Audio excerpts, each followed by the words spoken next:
This morning on Midnight's Edge in the morning, Star Trek 4 again? Well, maybe. I doubt it. Joining us, though, we have a very special guest for the first time on the morning show, the one, the only, Quarter Black Garrett.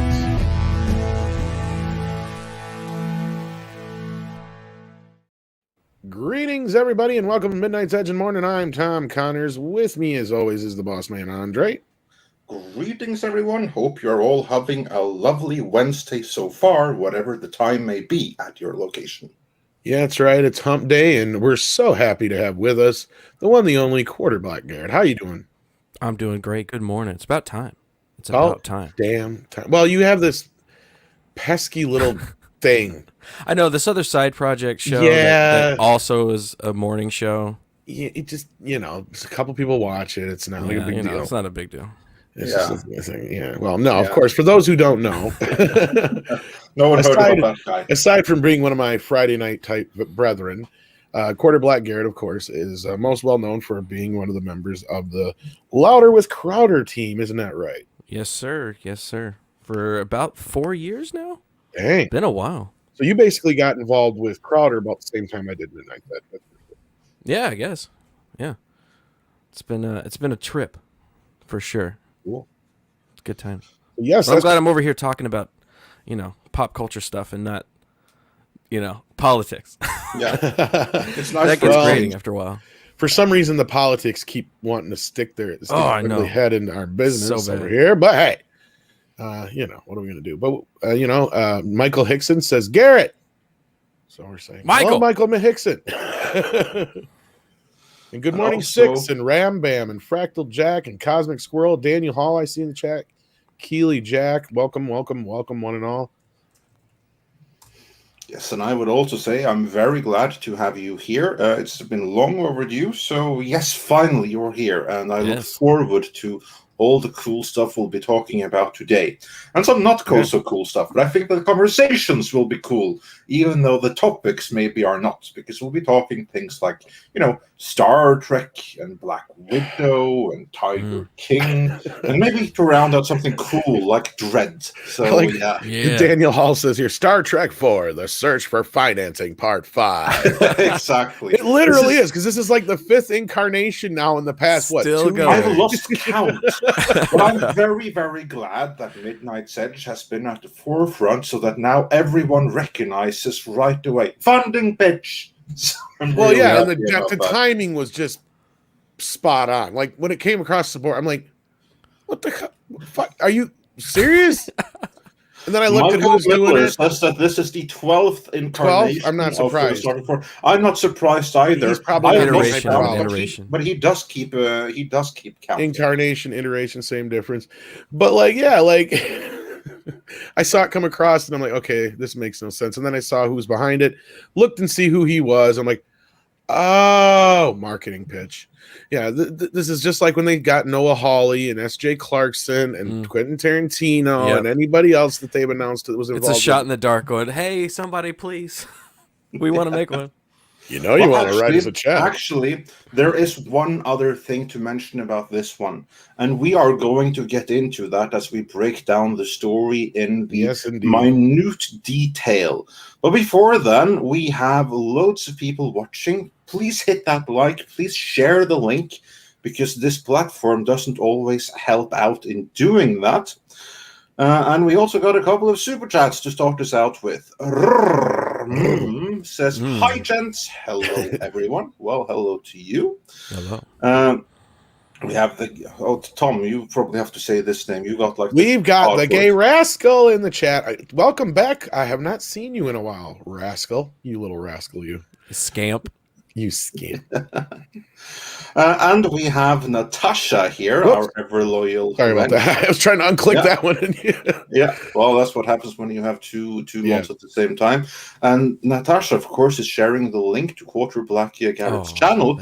So do share that. You also, in addition to clicking the link right there on screen, you can also find it in the description, where we always put the links for all our guests. Garrett has a channel. I do have a channel. Yes, and Naked Fame wonders how Steven.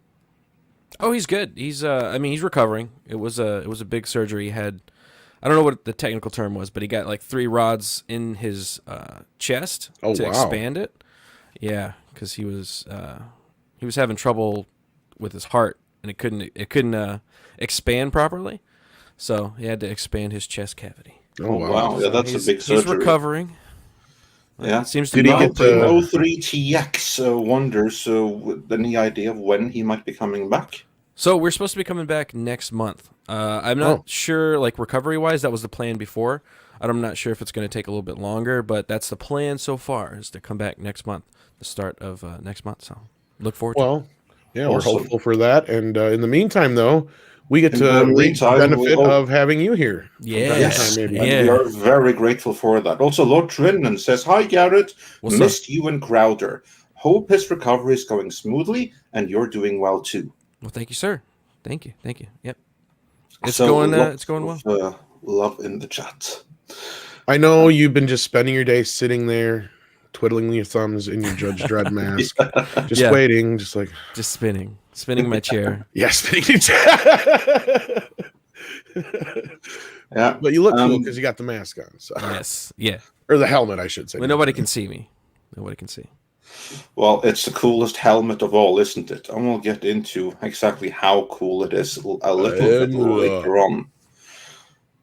And of course, Tom had to come with the travesty, but hey, yeah, I hear you have the same reaction as me. I'm such a fan of Judge Dredd. Yeah, and the Dredd movie, or the Dredd movie in particular, I should say. Yeah, just Dredd. Yeah, just Dredd. But let's get into a couple more of these super chats before we get into the story proper. Darius Munchausen and GranWasu42 both sent us popcorn super stickers. So thanks so much for that. So did Eric Winberg. So also thanks for that super sticker. Michael Miller gives a little tease, saying for the 35 South African rands, so Kurtzman been threatening lawsuit, so funding pitch again. What is he threatening about now? We're going to get into that. And then we also have the gay rascal who says Star Trek 4, the final insult. Sending some fancy euros there. Yeah, or we should say the next insult or the latest insult, because, I just wish it was the final one. But with those people, you never know. Stephen Otten says, "Hail Andre, Tom, Quarter Black, Wrenches, and chat. Hope everyone is well. May have to catch the replay. I'm with you in spirit." Oh, thank you. We really appreciate that. And of course, the replay will be here waiting for you. Jesse Miller, our good friends of After Dark fame, says, "Did the Crowder crew all just happen to be friends and start the show? It's so rare to see everyone in the same place in a studio." Yeah, well, kind of. So Steven and Gerald were friends from whenever they were in college age, I think. And they kind of, Steven had a show and he brought Gerald on as a guest a few times, and then it just kind of stuck. And it kind of organically grew out of that, just kind of adding another person every once in a while when we needed more help in a certain area, and then kind of formed. That's, I guess, how those shows do. Oh, very cool. And then we lost one here, or that I can't bring up on screen. Michael Miller also said, "This is probably the last one due to contract ending," in reference to Star Trek 4. So, it will be interesting to see what happens with that. Your Muslim uncle says, "About time this channel for some color." What's up, Muslim uncle? But we can only withstand a quarter of it, so yeah, it's only so much. Yeah, a quarter of the Black Power. There you go. And Troy Pacelli says, quote from JJ, "No, really, there are no whales in this one.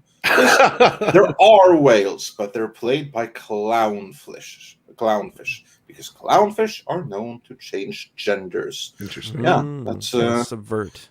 Yeah. Subvert So the that's expectation. very, very with the times, isn't it? And Spider Unlimited also sent us a super sticker, and our good friend and partner in crime, Mexican Iron Man, says, "Hail and welcome, Senor Quarter." Well, he says Senior Quarter, but I guess he must be meaning Senor Quarter. Senior. I'm a proud Mug Club member, and Blaze Hail. TV is part of my daily regimen, and it's great watching you guys on FNT on Fridays. Uber fan over here, hail. Well, thank you, man. That's awesome. That's it's good to know that they have fellow nerds out there, because I was the only nerd on the show for a while. They always make fun of me, so I was like, I got to represent on the show for the nerds. Okay. Yeah. And speaking of representing for the nerds, let's get into the first main story of the day, which is, of course, is then about Star Trek 4. And I'm going to bring that up on screen here as I read the head of it, because there is one thing in it which I think was quite interesting, to be honest. And Naked Fame says that today is National Nudist Day, for your information. It is all the time here at Midnight's Edge. Well, I was going to say, yeah, what do you think you don't have cameras Yeah, why on? do you think? Yeah, exactly. Why do you think there's no cameras here? So this is That's no right. news. Yeah. Every day. But getting into the main story, and we'll get the remaining super chats later on. Right. Next Star Trek film to be directed by WandaVision's Matt Shakman. Now, before we move on with the story, a WandaVision director taking on Star Trek. How excited are you just by that notion? Garrett, I don't know. Have you seen the entirety of WandaVision? I didn't watch the whole thing. I dropped out about mid-season because Gina Carano got fired, so I canceled. Same time I did, Disney yeah. Plus. Yeah. So I didn't finish it, but I mean, I liked the first 3 or 4 episodes until it got to it fell apart with all of the Shield stuff. All of like the old sitcom stuff was really cool. So it depends if this guy directed one of those episodes or the later season so episodes. you think that's where it fell apart? Oh, that's cute. Yeah. Yeah. I just didn't like the other stuff. I thought the kitsch of the sitcom stuff, I was like, oh, this is kind of interesting, and it might be going somewhere. But then I realized that it wasn't going anywhere, and then the kind of gimmick of that kind of wore off, and I was like, I'm just not going to finish this show. Yeah, that was the good choice, because honestly, that series still pisses me off. But anyway, so yeah, I certainly am not excited by anyone associated with WandaVision being associated with Star Trek. But then again, in this day and age, I don't really care who they get on board. It's not a great sign anyway. But anyway, let's get into the main story. Exclusive from Deadline Hollywood. Who, incidentally, they must have some connections with the Secret Hideout guys, because almost all of the previous Star Trek 4 iterations were also announced in Deadline Hollywood. So that's worth mentioning. And it's just like a month. Well, we're the fake news, one? Andre. Sorry. Yeah, evidently. I mean, if these are real news, we should be like, what, at 11 Star Trek 4s already? Something like that. I mean, we've had... Well, there was the initial idea, which I don't even, because weren't they trying to bring back the original director from 3? What's his name? The original director? No, they weren't. No. The guy from Fast and the Furious, the guy who directed Part 3. Oh yeah, Wasn't he going to come back and do Part 4 or no? No, that wasn't a big story at all. I mean, the only thing that was coming okay. Well, regardless, they announced one before the movie even came out. Before Part 3 ever came out, they're like, Star Trek 4 is happening, kids. We got Chris Hemsworth back. We're doing it. Justin Lin. That's what I was thinking of. Thank you, Sander. And then that one just kind of went away when the movie went. And then I think there was one just before Tarantino, if someone remembers out there in the chat.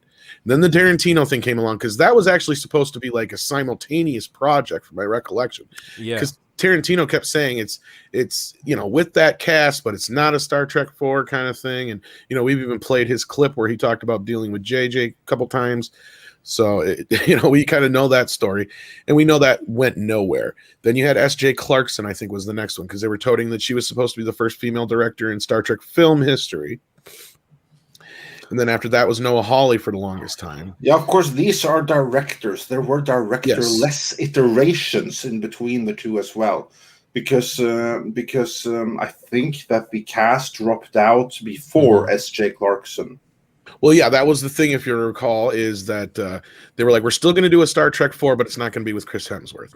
Because first they tried to talk those guys into taking less money, and they're like, no.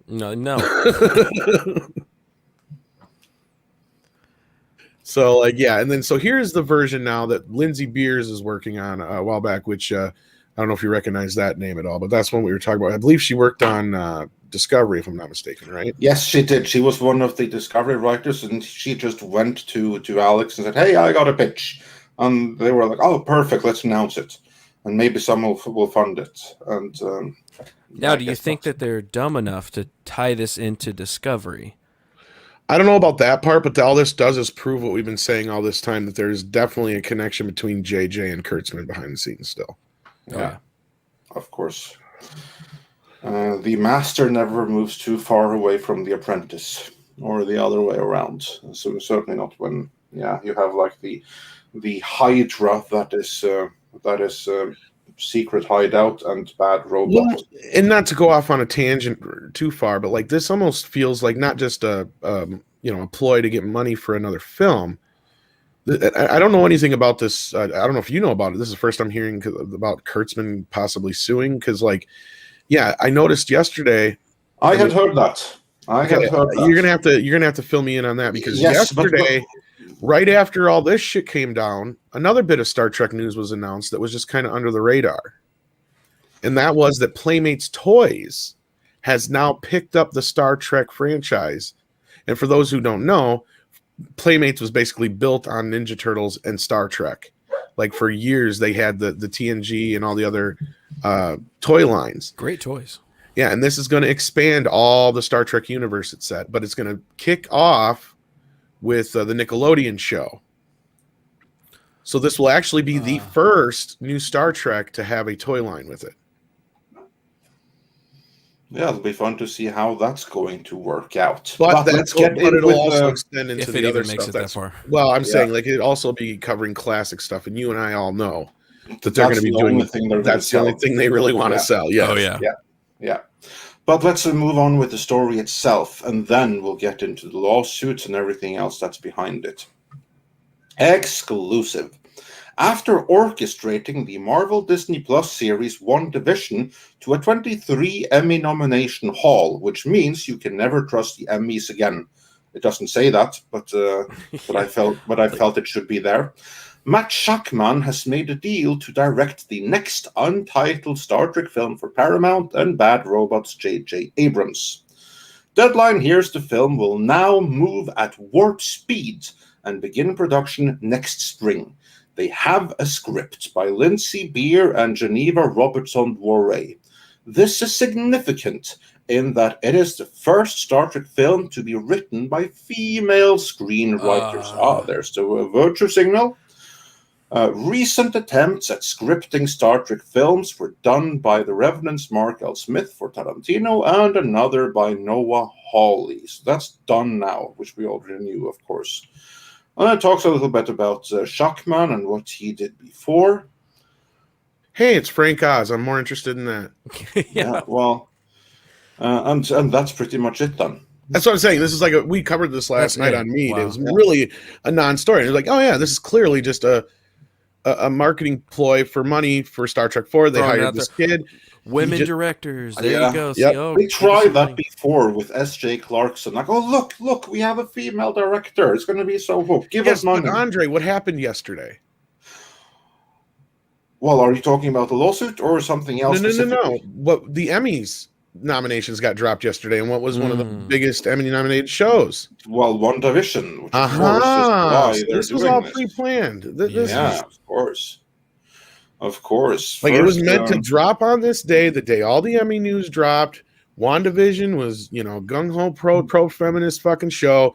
You got one of the directors. You got the female writers. You're right. They're just, all that's missing on this is like, act now and you'll get 10% off, but there's more. Like, that's exactly what's missing at the top of this thing. Yeah, pretty much. That is all that's missing to it. That's what we have here. And in terms of this lawsuit behind the scenes, from what I have heard, and I'm just like recounting here without having consulted the details, but apparently what's going on is this. Every single thing that Alex Kurtzman has delivered in terms of Star Trek for CBS has been a complete and total money-losing disaster for them. Netflix wants no more of it. Amazon doesn't really want any more of it, meaning CBS are the ones that are left with bigger and bigger chunks of the bill. And the idea here, of course, was that if these things actually had been popular, international parties would fight each other to get the international rights and pay so much that all would be good and well, and everyone could just sail in the gravy. But that didn't happen, because Kurtzman has delivered one disaster after another. And the last thing we heard is that Strange New Worlds, the series that they said, oh, this is going to be more like what the fans want. Just like they said of Picard, just like they said of Discovery Season 3, just like they said of Discovery Season 2. Well, it's even more of Discovery Season 1. The same kind of crap that no one wants. Only it's more serialized, but beyond that, it's same crap, different wrapping. So what I heard is that they screened it to third-party licensees, the ones that would be doing the merchandising, and most of them were like, they laughed them out of the house and told them, call us again when you have real Star Trek and stop insulting us with this freaking drivel that you're trying to push on us. No one wants this. There's no market for it. And CBS knows. They know that Kurtzman has really screwed them over, or more specifically, Les Moonves really screwed them over on his way out the door, because he's the one that gave Alex Kurtzman the ironclad contract. So, rumor alert and all of those things. This is just a rumor. This cannot be verified by independent sources, so take it as that. But the rumors that I heard, I haven't seen any other videos, so this is just what I was fed directly, is that CBS have basically told Kurtzman, we're not funding this anymore. We can't afford it. What you're doing is just so bad. We can't sell it. We can't keep funding it, so no more. Whereas he is like, oh, but I got this Kurtzman from Les Moonves that says that you are going to fund it, and you are going to fund it for so and so many more series and seasons and years. So yes, I don't care how much money you lose on it. That's your problem, not mine. You are to give me all the money that I need to make this stuff happen. And then they say, no. And then he says, well, then I'm going to sue you. And so apparently they're moving towards arbitration, which is code for that they're suing each other quietly behind the scenes. In like Hollywood's own lawsuit system, where they can keep it out of the public's eye. And Star Trek and arbitration are good old friends at this point, because they've been there many, many times before. So well, I don't know about that, but I can kind of see that from some of the things we've been hearing here and there. Oh, sorry, what were you saying? What'd you say, Andre? No, I didn't say anything. So I was basically just saying that, that's basically what I heard. I do not know the accuracy of it. I, again, stress that this is a rumor, but against that backdrop makes perfect sense with yet another funding pitch, the likes of which we have seen so many times before. I mean, seriously, we should do a compilation of all of the Star Trek announcements that were and never happened. That would be... which is funny, because we insinuated they're probably not going to happen. So, we did, and we nailed every single one of them. Well, and this does kind of go a little bit along with some of the stuff we've been kind of digging through and hearing about, Kurtzman and CBS. We've always talked about this, but like recently, like the whole 5-series deal, why Section 31 probably isn't going to happen.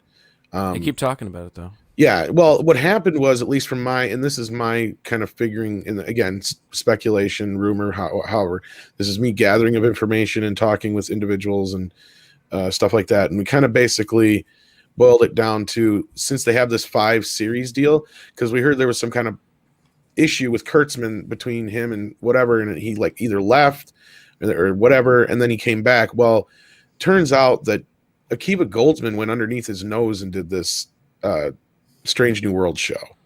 And at first, it kind of seemed like, oh, he just didn't want it because it's all guy driven, whatever. Probably it doesn't fit in with his whole thing. Well, then the 5 series deal thing came out. So then that makes sense. He can't make his show since this show is announced now. That puts Section 31 off again because there's already that many shows in production.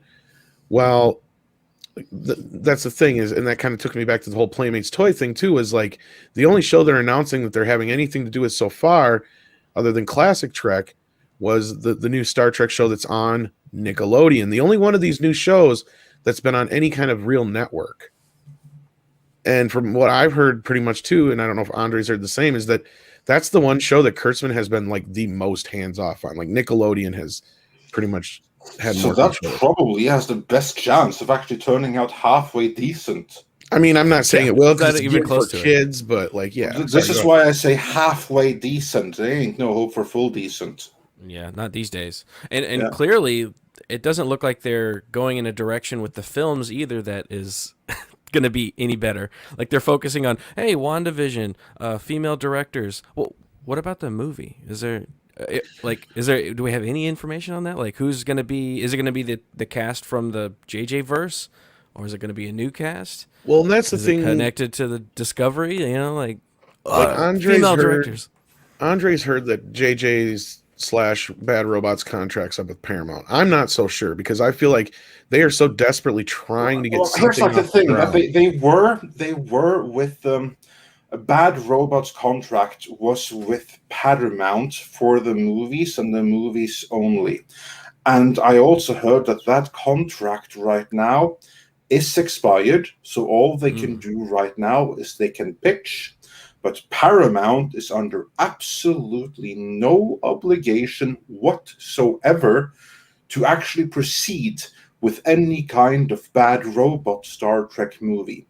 However, when the re-merger happened, when Paramount basically got sucked into Viacom CBS, what happened then was that the Star Trek movies that previously were under Paramount suddenly reverted to under the control of Secret Hideout as well. So the contract now actually, or the movie rights actually are with Secret Hideout. Now they can't fund a Star Trek movie on its own, and they are under no obligation to do a Star Trek movie with Bad Robot. If Secret Hideout were to decide that we're going to do a Star Trek movie in-house, or we're going to outsource it to another production company altogether other than Bad Robot, they could. Of course, they're never going to do that because both Secret Hideout and Bad Robot and JJ and Kurtzman, they're all tight in with each other. So what they're trying to do is basically get a new movie greenlit to be produced by Bad Robot, because the moment that happens, the deal with Bad Robot that is right now expired is reactivated, and then they're back in the Star Trek business. Yeah. Whereas right now they are out. Anyone can, in principle, right now go to Secret Hideout and pitch a Star Trek movie to Secret Hideout.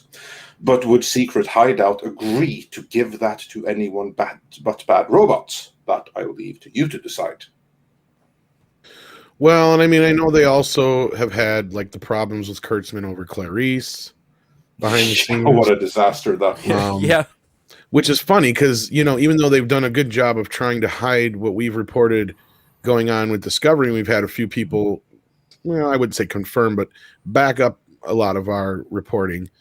They managed to hide a lot of that nonsense behind the scenes when it comes to Star Trek, but they weren't so much with Clarice, and it was like, where have we heard this song and dance before kind of thing? Kurtzman's got a show that's not performing. He's doing everything he can to keep it going, but CBS is just like, yeah, no, we're not going to spend the money you want on this thing. And they were trying to negotiate to get Clarice moved to Paramount Plus, and then it all fell apart. Which sounds a lot like what we constantly hear about Star Trek is something happens, Kurtzman fights, it all falls apart, and then it's like, oh, they're rebuilding from the ground up. And then we get a dozen articles, like you said, Andre, where this season will be just more like Classic Trek, and it's like, but you you said it was some big success. Then why are you claiming you're going back to this? Or why are you you're fixing reinventing that? it if it was Yeah, exactly. successful? And I have to say that these Star Trek series from Alex Kurtzman and Secret Hideout, between the Star Trek Discovery and Picard, they are the only series that I have ever heard about where absolutely every new season is a reboot and retooling from the previous season. Absolutely every season has been that. Each season has been such a disaster that they had to retool the show afterwards. How amazing is that? Well, that's Kurtzman. Yeah. Did you have the pleasure of seeing Clarice? No, I avoided that. Like yeah, no, neither did anyone else. Because I was like, okay, you're going to have a Hannibal Lecter story without Hannibal Lecter? Yeah, pretty much. Okay, sure. Yeah, no. Well, as I point out, I mean, has he done anything good? Like, when was the last time Kurtzman has made anything good? Like, Hawaii Five-0, I guess, was one of the last. Oh, did he do that on his own? No, I think he had. I think that had to do with other people. But like, no, I don't think he's ever really had a success of any kind. Which, again, it's baffling, like how he keeps moving up. Well, he learned from JJ. You're there when when things kick off, and you make sure that there's enough shit you can blame things on if it goes south. Yeah, you get your face out there for the opening, and everybody showering you with praise, and then whenever stuff you get the numbers and nobody's watching it, and everybody's talking about how bad it is, you disappear, you stop talking. And not only that, he went and tried to make himself out to be some kind of hero because he reinserted himself as showrunner a couple times on both shows, if I remember right. I'm here to save the day. Until Goldsman took over on Picard, because didn't he retake over for Picard as well, from my recollection? Because he had to do that for Star Trek in season 2 for a little bit there. And he is one of those guys where he, like you said, Garrett, he's managed to fail up all this time. And, we've been calling it out for a while, but now that people like Entertainment Weekly critics and stuff are calling him out, I think his window of his expiration date is clearly coming up, and which to me is like, oh, good. Then that means maybe JJ won't be far behind, but I doubt it. He's been much more. He's been far too savvy a politician for that to happen.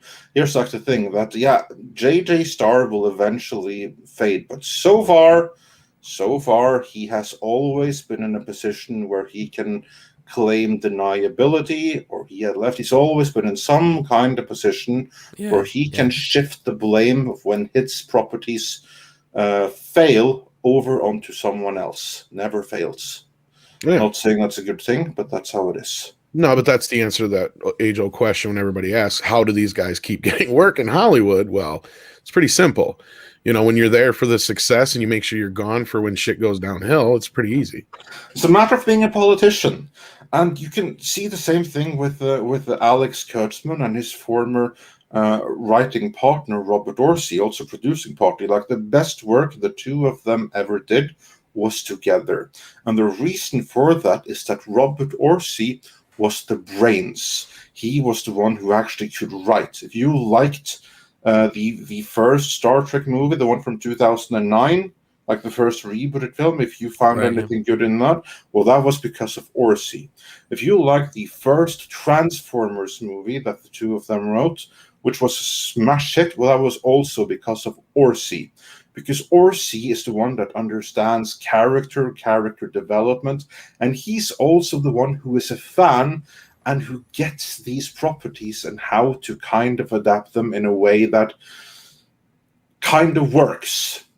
Take Orci away from the equation, so you're left with Kurtzman. Well, you already know what you get, because here's like the thing. Orci was the better writer. Yeah. Kurtzman is the better politician, which is why Kurtzman was able to get himself into the protected club, and Orci didn't. So although he is the better writer, he's the one that should be getting all the success for all the work the two of them got. Kurtzman stole it all. And the politicians move forward and they leave the people with actual talent behind. Exactly. Well, my favorite story about Orci, when the story that actually is the end of his story when it comes to Star Trek, is the most hilarious. he turned in his Star Trek 3 script, and they told him, no thanks, it's too Trekky. Yeah, it's too good. It's too good. No, really, that's the actual quote. That was the quote they gave him. Wow. Yeah. They deserve like failing shows and failing. Yeah, they do. Like, Paramount is a fucking mess. See, that's the thing. Like I mean, we've talked about it before, but like, it's no surprise that almost everything they've done has been a fucking disaster because they have no clue. It seems like what they're up to now. It seems like they are trying to right the ship with. I think it's an industry-wide issue. Oh yeah, like clearly you got Paramount that doesn't seem to know what they're doing. You've got Warner Brothers that doesn't seem to know what they're doing. You've got Disney that doesn't seem to know what they're doing. It's like across the board, they all have. It's like we're having Hollywood's having a crisis. Yeah, because we're in the generation that tears down and breaks apart. Because you have like 3 generations, right? You have the generation that builds, you have the generation that maintains, and then you have the stupid 3rd generation, those that inherited everything, that never had to learn, that could just like live a life of luxury and wealth and fine, now I have to do this, now I have to take over. And since they're so lazy and stupid and inept and incompetent, they tear everything down. And that's where we are right now across Hollywood. But silver lining, that means another generation after that's going to come up and start building stuff. Yeah, that is a silver lining. It's just such a shame that it's a shame that our entire genre culture has to pay the price for it. Yeah. And Script Doctor points out that Paramount lost a lot of great people in the split, and their recovery has been obscenely slow. Yes, it has indeed. It has indeed. You are so right, because someone I talked to who was, because I Garrett, you'll be interested in a little bit of this, was like, I was digging for some Ninja Turtle stuff, and that's kind of what I kept coming up with is that Paramount is just a complete bunch of morons. Ever since the split, don't know what to do with it. They have no idea what the fuck they're doing. They canceled a successful show and replaced it with probably one of the least successful TMNT franchises since the Saban series. For no apparent reason other than they could. Because the 2012 series was in like, its 5th, 6th season, and it was still going strong. It was doing fine as far as I could tell. I didn't like it. It was not my cup of tea, but like this Star Trek show coming up for Nickelodeon, it's like, I get it. It's for kids. Chances are I'm not going to dig it. But like Andre said, it's going to probably be the least worst of all this, this stuff coming out of the new bunch, because it has probably the least amount of interference from Kurtzman. Yeah, same thing with like Lower Decks. I mean, it's bad. But if you compare it with Discovery and Picard, it's a whole hell of a lot less bad. Very true. Very true. And I mean, we were like, and that's funny because when we went to Star Trek Las Vegas and talked, they had the panel for the Star Trek Lower Decks. We kind of knew how the show was going to go, because every panel for every technical this, that, and the other about the insides and outs of a nacelle or whatever the fuck it was packed to the brim with people wrapped around the room waiting to ask questions. We go to the Lower Deck panel. There's 3 people in the room besides us. Oh, no. I shit you not. We all got to ask questions, no problem. In fact, one girl left in line because she just got, I don't know if she's just bored and didn't give a shit or what. But like, she was standing there waiting for a while, but she just fucking left. So clearly she had no interest in this show. It was just like, this is the state of Star Trek, folks. Yeah, not saying it's a good thing, but that's where we are. And I want to bring up a couple of super chats here. Rush Patel says that seems the Ferengi have taken over. Actually, I disagree with that a tiny, tiny little bit. To me, it seems more like these guys have taken over. Like the stupid aliens. Seems more like they are the ones that have taken over Star Trek. The ones that think themselves clever Ferengi. No, I think Ferengi would produce good Star Trek shows because that makes money. Exactly. Ferengi would be smart enough to realize that, okay, you know what we're going to do? We're going to get as many people to see this as possible. Yep. So we're going to spend the minimum amount of money necessary that we have to make this maximum enjoyable. And you know what? We'd all be better off if the Ferengi really were in charge of Star Trek. And sadly, we got these guys. Then let's see, it jumped on me here. Michael Millard says Nick Show was moved to Paramount Plus. Yeah, that could very well be. Actually, I'm looking it up right now. He's not wrong, but it may have always been that way. Because it looks like the show will launch on Paramount Plus, then it will air on Nickelodeon before the second season is dropped on Paramount Plus.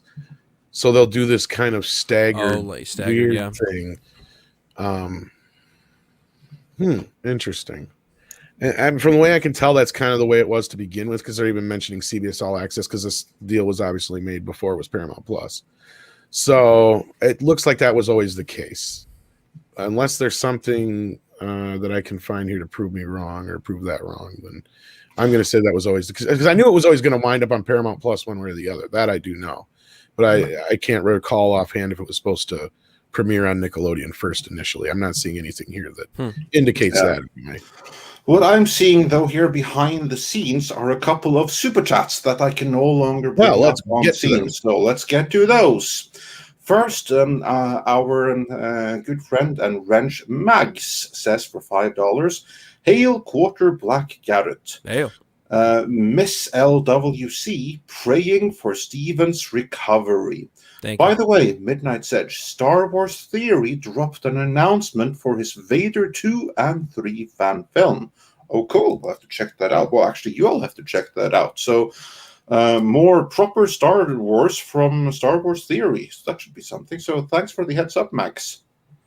Yeah, better than anything Disney can do. Probably, yeah. Well, we see as Favreau tightens his grip, but right now in this moment, yeah, he can do far better than anything Disney can do. Absolutely. More franchises will slip through his fingers. And then Golgo13 says for $2, Quarter Black Garrett is one of us. One of us. One of us. I love this here. I guess got it 6 says Tom and Andre looking up important stuff, and I'm over here Googling where did the phrase "I shit you not" come from. That's a good question. Actually, do follow. I'm curious now. Follow up on where did that come from? I have an idea, but we need information. Please.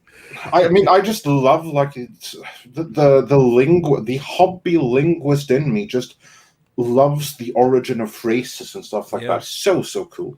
Well, I've noticed, and when I looked, it's like how often they could never really pinpoint. You know what I mean? That's more often than not the answer. But sometimes you can kind of like pinpoint. Like, for instance, the expression like "kick the bucket." If you think about it, you know where it comes from, even though it isn't one specific thing. Right.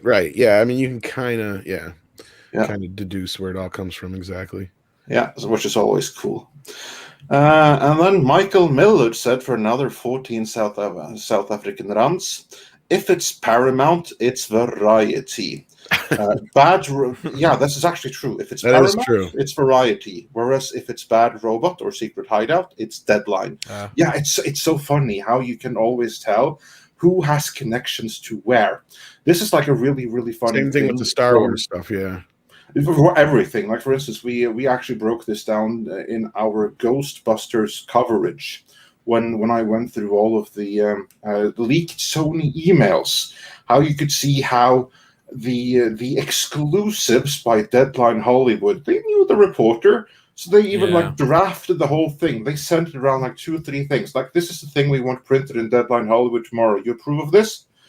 All approved? Okay, then they send it, and the next morning it comes in Deadline Hollywood exactly as the executives themselves have worded the whole freaking thing. Yeah, it's just like the gaming industry. The journos there, they get their copy from the studios and exactly. I mean, write what they want. All they have to do is basically spell check it, and other than that, it's like literally what they got from the studio, including Deadline Hollywood has learned from sources within Sony, approved by Amy Pascal herself. So, we have sources. Yeah. So that's how that works. Tax Shark says for $2, spoiler, they'll remake The Voyage Home. Honestly, I wouldn't be completely surprised if there's an element to it or reference to it, at least. Yeah. Well, considering what they did with Star Trek 2 or Into Darkness, whatever you want to call it. Yeah. Yeah. And our good friend Cultured Casino says for $2, JJ delivers declining returns. Agenda doesn't sell. Mm-hmm. You know what, though? Also, if they do something like Star Trek 4, not to go back to that real quick, it would be cheaper to probably shoot because most of it would be modern day. That's true, yeah. Yeah. Absolutely. Hypergiver 2 says, no Shatner, no Trek. Live briefly and fail, Klutzman. Did you see what? Well, Shatner's always dropping gold on Twitter. Man, did you see what he said yesterday? Somebody goes, "I'm watching you on Shark Week now. Is there anything you can't fix or something like that, or make better, or whatever?" And he's like, "Star Wars."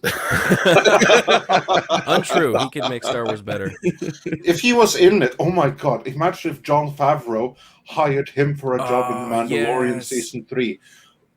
Oh, someone needs to give him that idea. If he can be like a Captain Kirk-like figure in The Mandalorian, how awesome would that be? Or in the Boba Fett show or something. For some reason, I have a feeling that, especially now that Carrie has passed, the only chance you have of getting Shatner to do anything Star Wars related, it would have to do with either Mark Hamill or Harrison Ford in some way.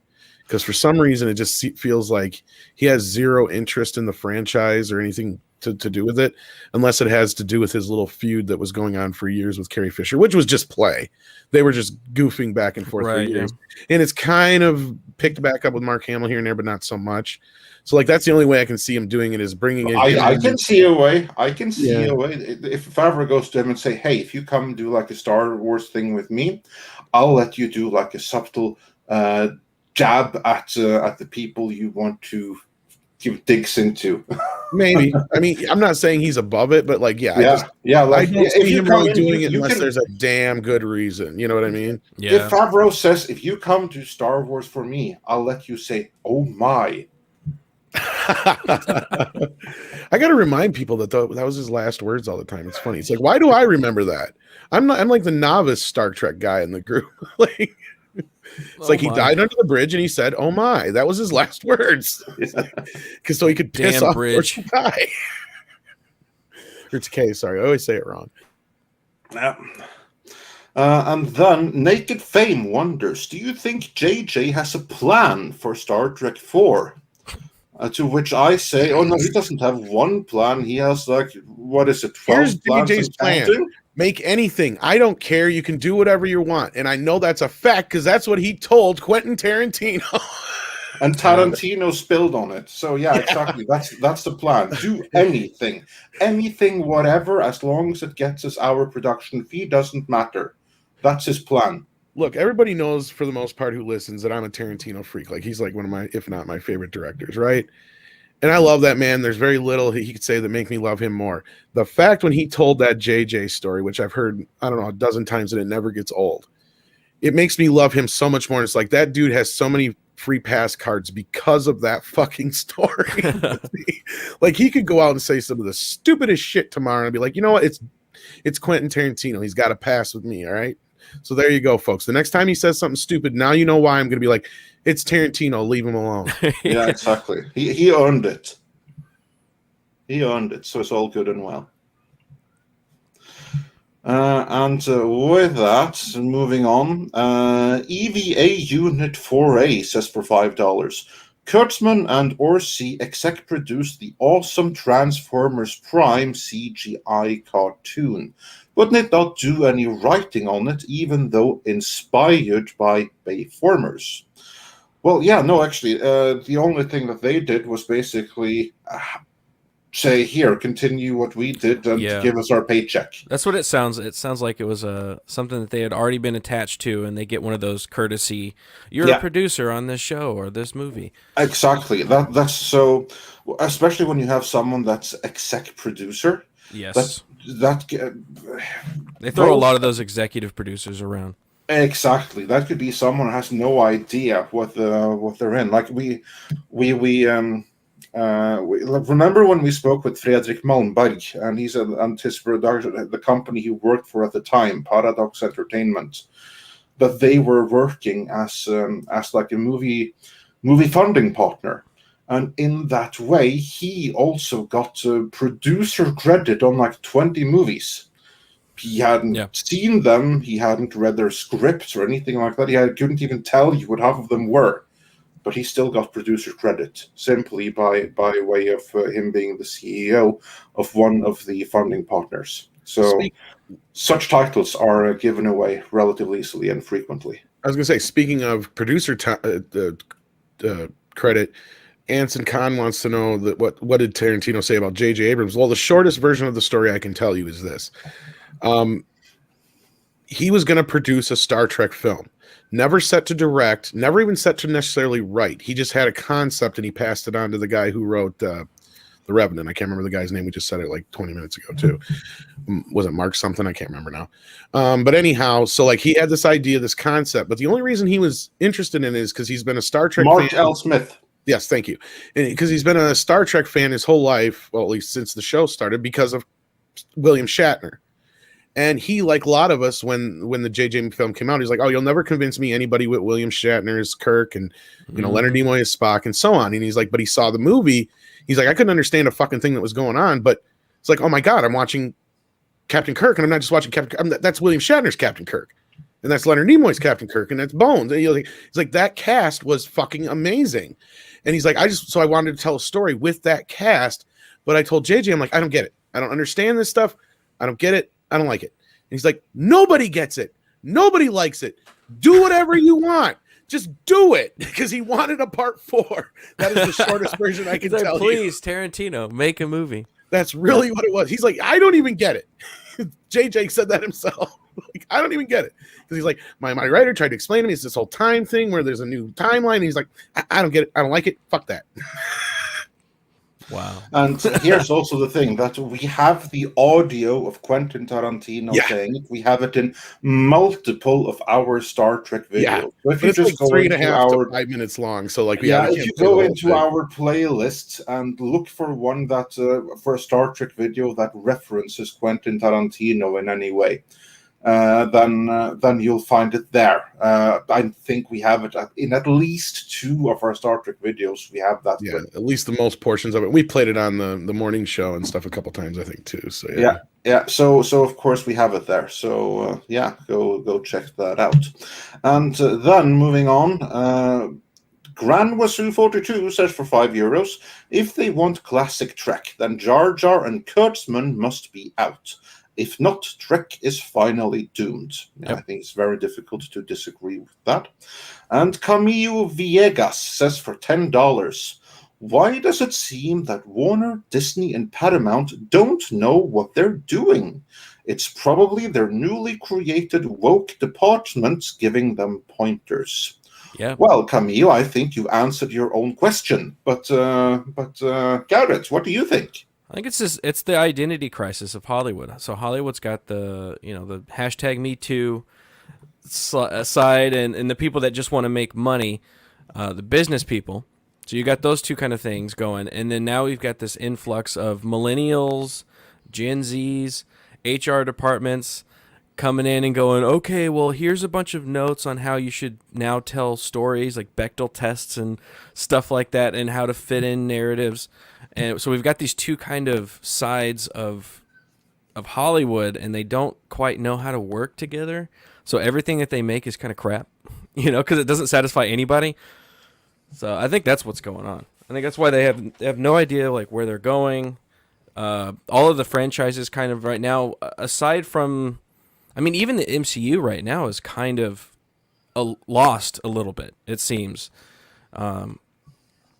And yeah, I think they're just kind of all lost at the moment. They don't know where they're going, and they don't like where they've been, so they want to distance themselves from that, but they don't know where they want to distance to. Yeah. And here's the William Shatner tweet just for reference. Classic. He's the best. He's the best on Twitter. Yeah, he really is. He is. I was about to say he's a national treasure, but he's Canadian, and I'm neither American nor Canadian. So yeah, international treasure. That's right. And thank you, Natasha, of course, for helping us with that. And thank you to all the mods. You guys do a thankless job every day. Thank you. Yes, we have really. I'm thanking you for a thankless job, but I can be a little oxymoronic sometimes. I can't help it. Yeah, we're going to do a couple more super chats, and then we're going to move on to the next topic here, because we have much more to talk about.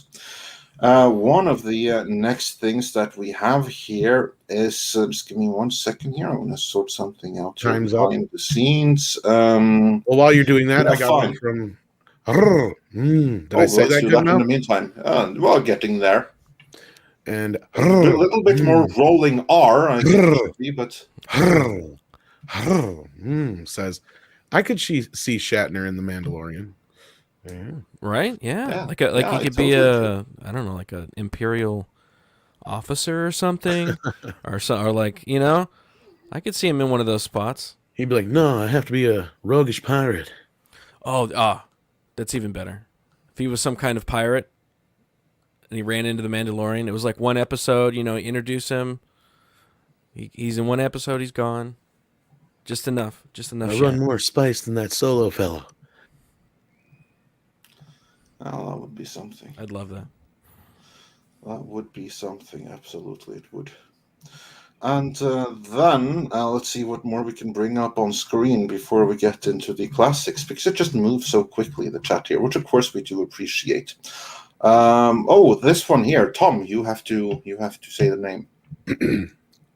We have a Canadian $10 super chat from Rod Thunderhard. A name so cool you have to say it like that. And he says, thanks, Andre. Thanks, Tom. It was pretty cool to hear both of you on Monday afternoon after surgery. Well, yeah, I hope you are well. We were thinking about you and sending you all the best wishes. And since you're here now, I take it that means it must have gone good. Very glad to hear it. And then he continues, good God, are they still trying to make Star Trek 4 a thing? Did I wake up in an alternate universe? You woke up in the same Gillette timeline, but they've been trying to make Star Trek 4 the last, what is it now, 7 years? I had the same reaction I did the last 3 times.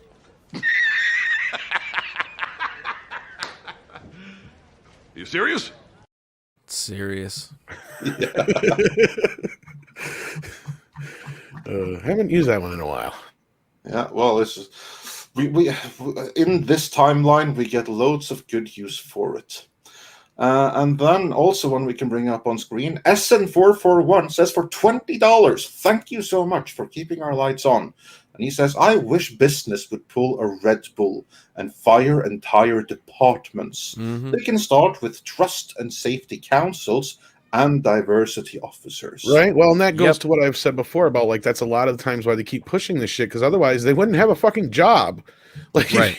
Yeah. You don't keep saying, oh, there's not enough diversity. There's not enough diversity. Then those diversity people that are overseeing all this shit have no jobs.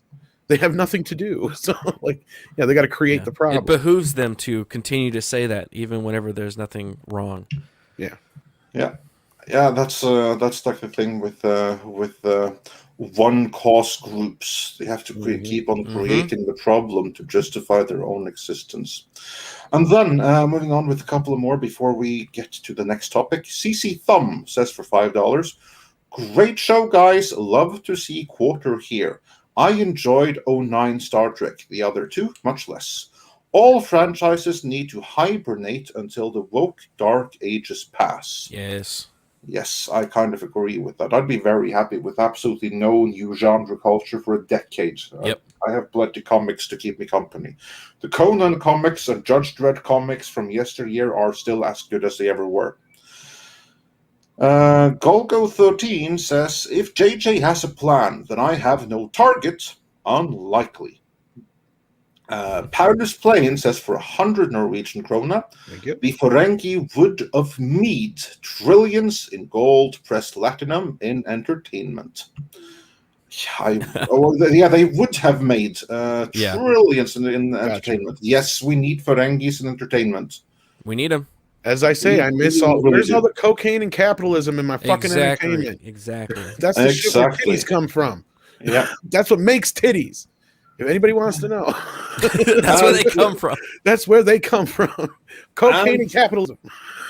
Yeah, both very good things. Then take your 610 says Texas to them lawmakers who fled and stay out. On a related note, John Apocalypse says, you saw the recent Bad Batch episode, felt very pro 2A. I haven't been watching it. Have you at all, Garrett? I haven't watched it, no. I've been kind of out of the whole Disney thing because Gina Carano got fired, and I was like, nope, I'm out. I'm not giving them money anymore. I've stopped giving Disney money. Yeah.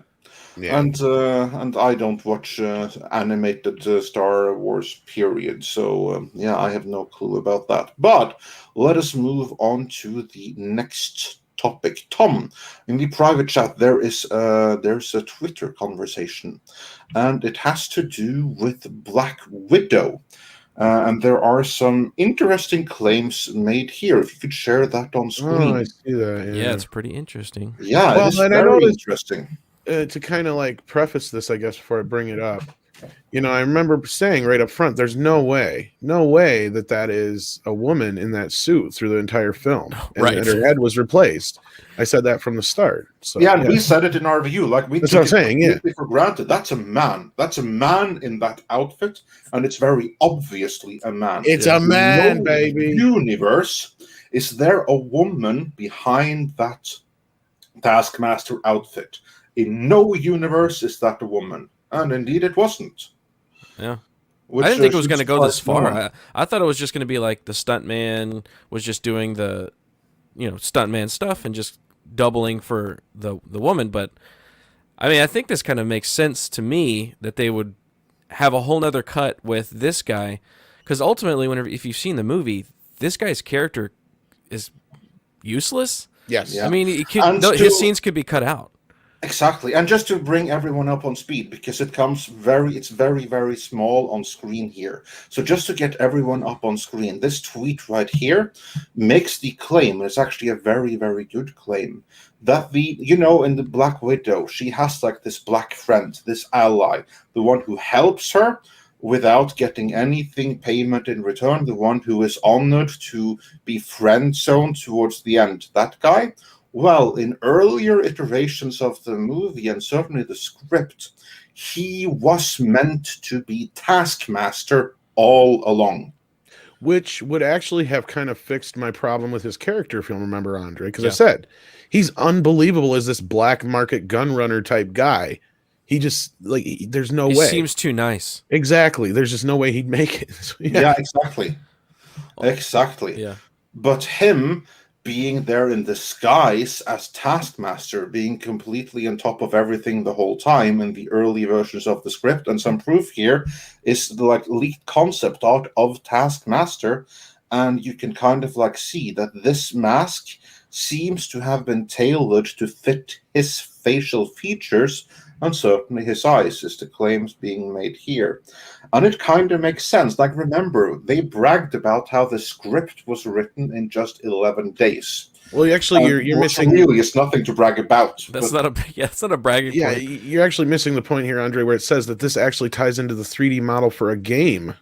Yeah, So there you go. So it's actually something that's out there.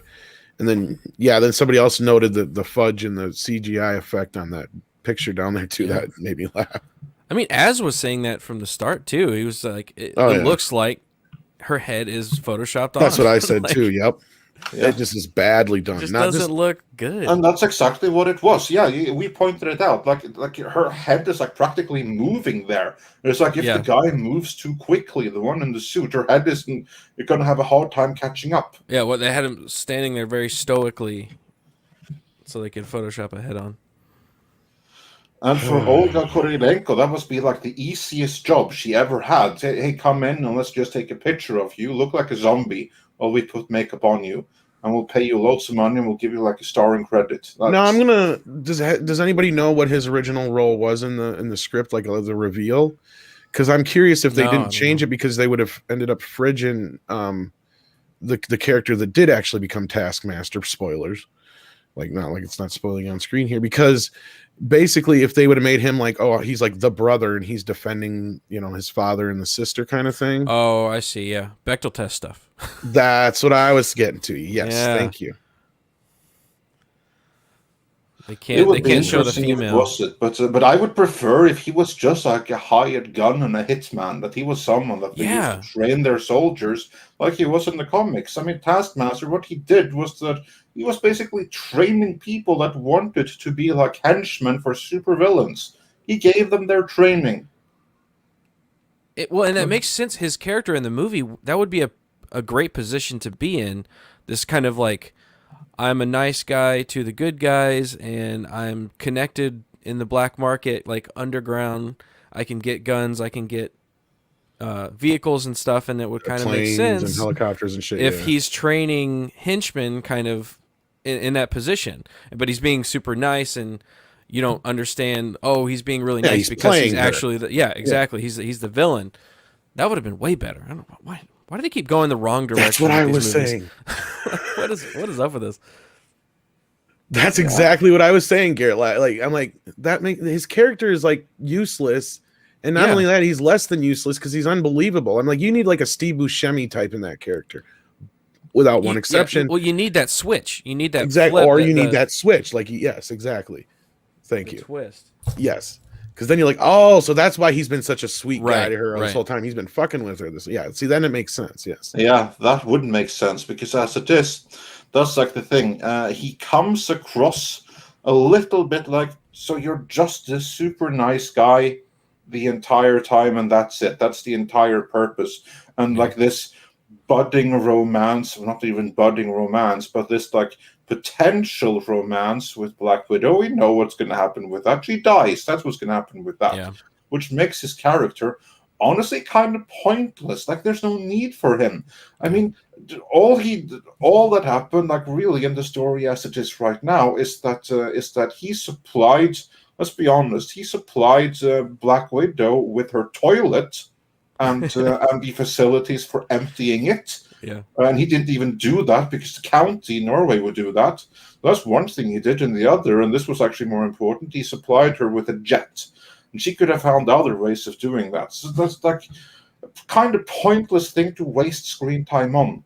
Like, yeah, okay, fine. So you got Black Widow, her porta potty. Like, it definitely feels like he had more scenes. I'm just, off the top, I'm just guessing here.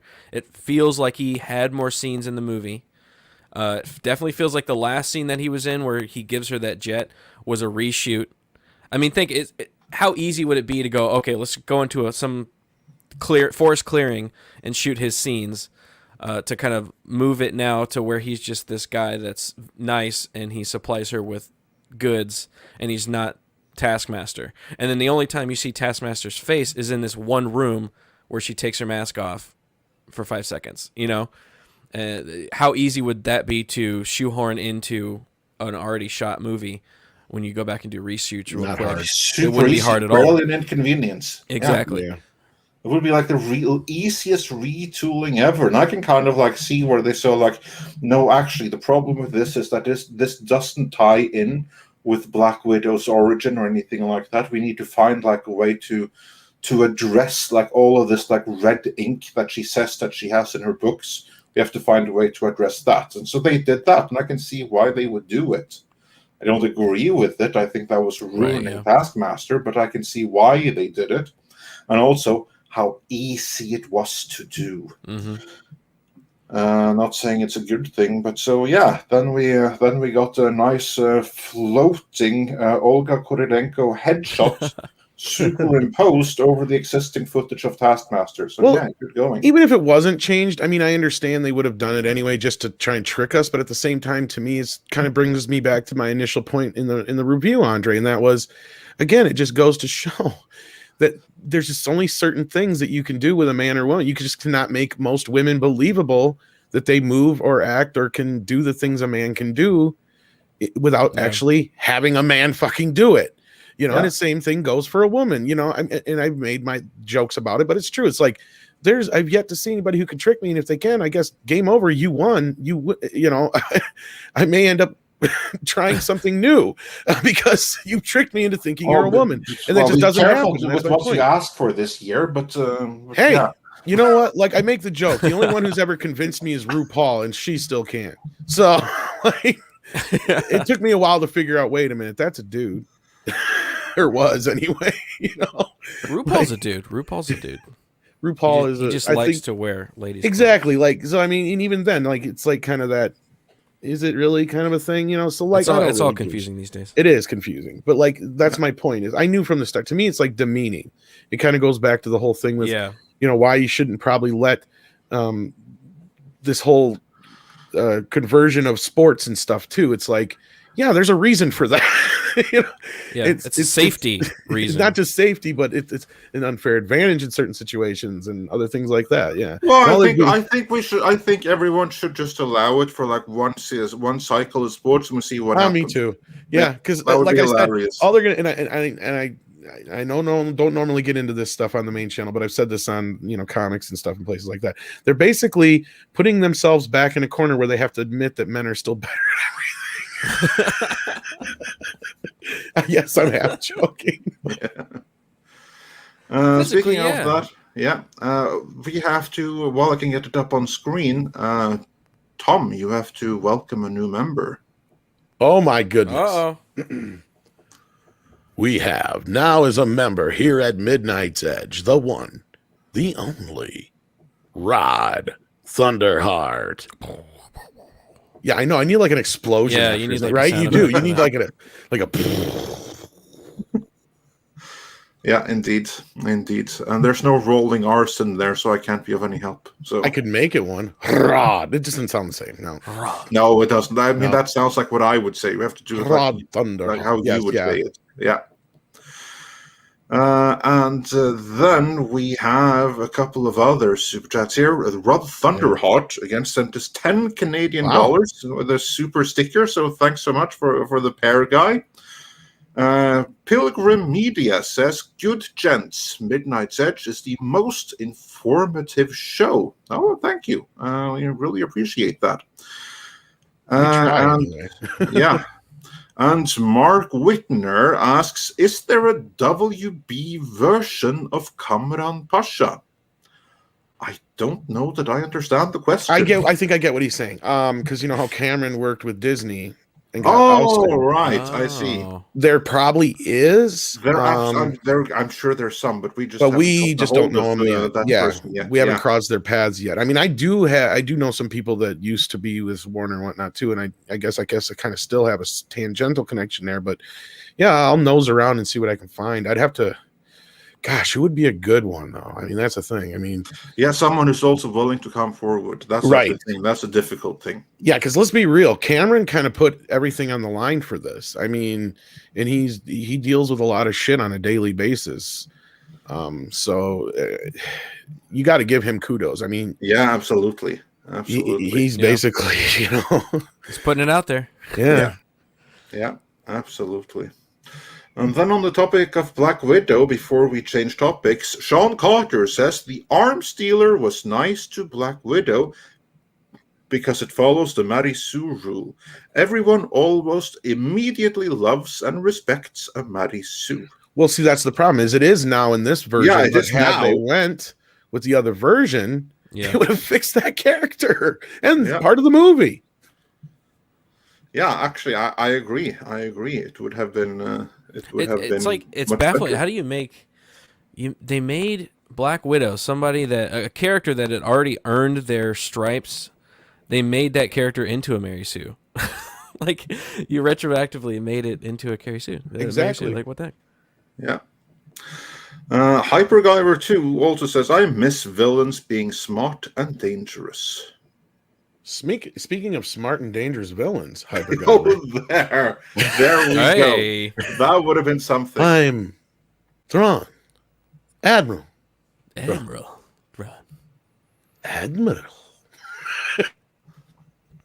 Thank you, Mr. Nelson, for that. Douglas Nelson always coming through like a fucking champ. Like, I mean, he comes through quick. I could have shared that like 5-10 minutes. He probably sent me while we were talking about it. He's so quick with that stuff. Sometimes he sends it before we're talking about Sometimes he does. He has them ready. Like I got a folder here just in case. Just ready to go. Yeah. And with that, let's we had a couple more, I think, here, didn't we? No, I just checked, and I think we are. We got this one here, and we got CC Thorns. We got here. Okay, all right. Yeah. No, I think we are fully caught up. But someone who evidently isn't quite caught up yet is Amazon, because you will recall that there was. In conjunction with Tiger King, when that was all the rage, then someone seems like a million years ago, doesn't it? Doesn't it, Garrett? Because it's like 2 years or something. No, it's only been a year. That's the funny part, because it kind of kicked off the longest pandemic, year ever, right? Because it was like last April, I think it came out, if I remember right. So it's been just over a year. And have you even finished it yet, Andre? Longer. No. See, he's not even seen the best parts, Garrett. He quit like midway through. No, I'm like, dude, it gets really intense at the last. You haven't half. seen the train wreck yet. I'm like, you just saw a bump on the tracks, man. That's just the setup, man. It's just a setup. You have no idea. Yeah, I got the setup. Yeah. And we got a new member, Kareen. If I'm going to screw this up. Kareen, aka Two Scret. Kareen, aka Two Scret. Well, okay.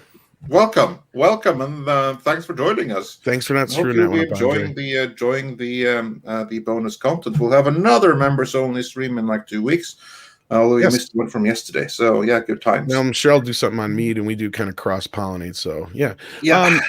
No, but you're right, Andre. Of all the things they announced that they were doing with the Tiger King, this was one that was like kind of intrigued me, maybe the most outside of the Cameron Michael Mitchell project, which I think that one's still going forward at Hulu, if I'm not mistaken. And then like this one was the one with Nicolas Cage, but now this one, sadly, is not. So the Nicolas Cage Joe Exotic show is not happening, folks, at Amazon. Sorry to be the bearer of bad news there. Actually, that is bad news, because I was like thinking, okay, I've seen the first few episodes of Tiger King. And the moment I heard Nicolas Cage is going to play that guy, I was like thinking, oh my God, that's dream casting. I definitely have to see that. Mm-hmm. And now to learn that it's not happening, then I wonder why. And you know what has me worried? What's that? But it might be Amazon's like new diversity criteria. Imagine if because as it is right now with their new diversity criteria, if they follow them, then even behind the scenes, before even a frame of picture is shot, the people among the writers and producers and stuff like that, 1/3 has to be female and 1/3 has to be non-white. So say for instance that there's 3 people. If there's one writer, one producer, one director, the 3 of them have worked together before, and they have like this amazing idea. It's going to be an amazing show, and the 3 of them, they can find all the others. Well, if the 3 of them are white males, you know what Amazon is going to do? Kill the show. Yeah. Because they need to fire 2 of those 3 and replace them with a woman and a non-white in order for the series to go forward, in order to meet the behind-the-scenes diversity criteria. I'm thinking of Blasian Little Person. Screen diversity criteria too, and I don't know that that's what happens. I'm just saying that actually might be a consequence if Amazon are really intent on following through with their policies. They might not be. Cameron Pasha said there ain't no way they're actually doing this, but if they are, that might be a reason.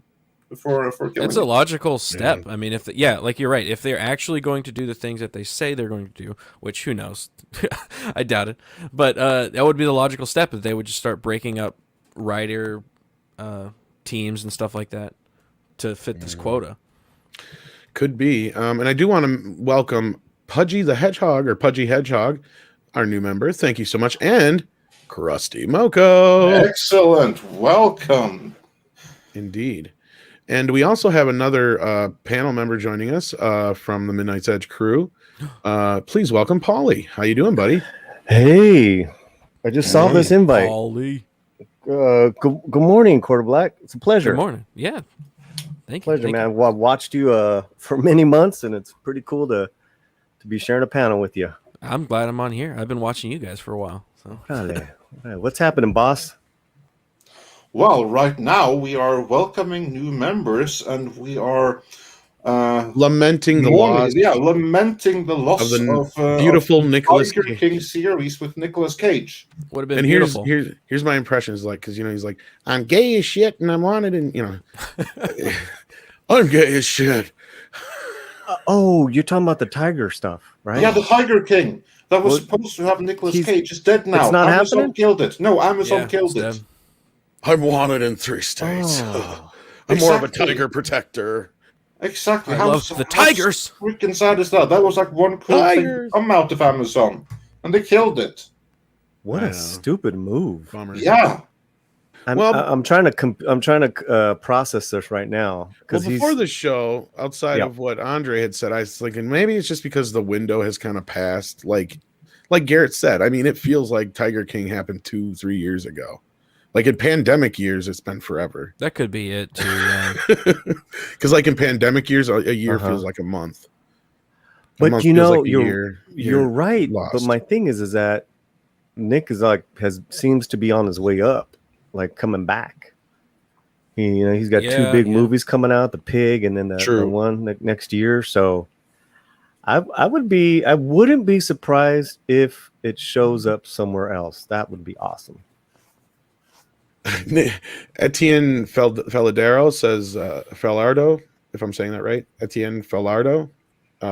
Nick Cage won't play. I don't think that's the case either, but I don't know about that. Nick Cage could play anything. Yes. Anything. Well, here's like the thing. The bees! The beauty is basically say, okay, Nick Cage, there's this thing called Tiger King. I don't know if you've seen it. You don't have to actually see it. You don't have to try to be gay. All you have to do is be yourself. Be the most yourself you have ever been. We want you to be Nick Cage up to 100. Just do that. Be yourself in the nth degree. That's all that's required. And Nick Cage, but turn it up to 11. Yeah, exactly. Andre wouldn't get that because he's not. I don't even know if that's safe. That's not like Nick Cage turned to 11. That's dangerous. Kill somebody. That's dangerous levels of Nick Cage. That's like a lethal weapon. The behind the scenes documentary would probably be better than the series itself. I mean, someone should do like Tiger King season 2, the making of Tiger King with Nicolas Cage. Yeah.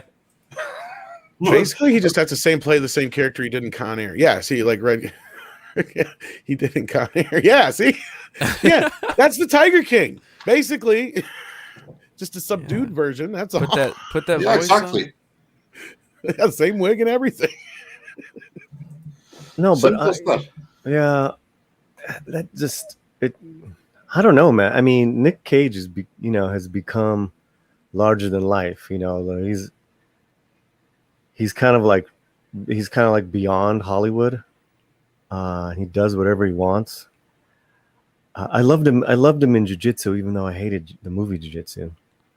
And he didn't do any Jiu-Jitsu in the movie, but it didn't matter because he had like a straw hat on and he was trying to do martial arts. It was just so awful. But it was amazing. It seems to me though that with the Pig movie and then the movie next year with Pascal, that he's on his way up to like doing some like really great dramatic work, which he's totally capable of. Yeah, especially if it's playing Tiger King. That's a great character. Yeah, he's fascinating. You say what you will. Your teeth into and really. Yeah. Oh, that's the character for him. Nice one, Porter.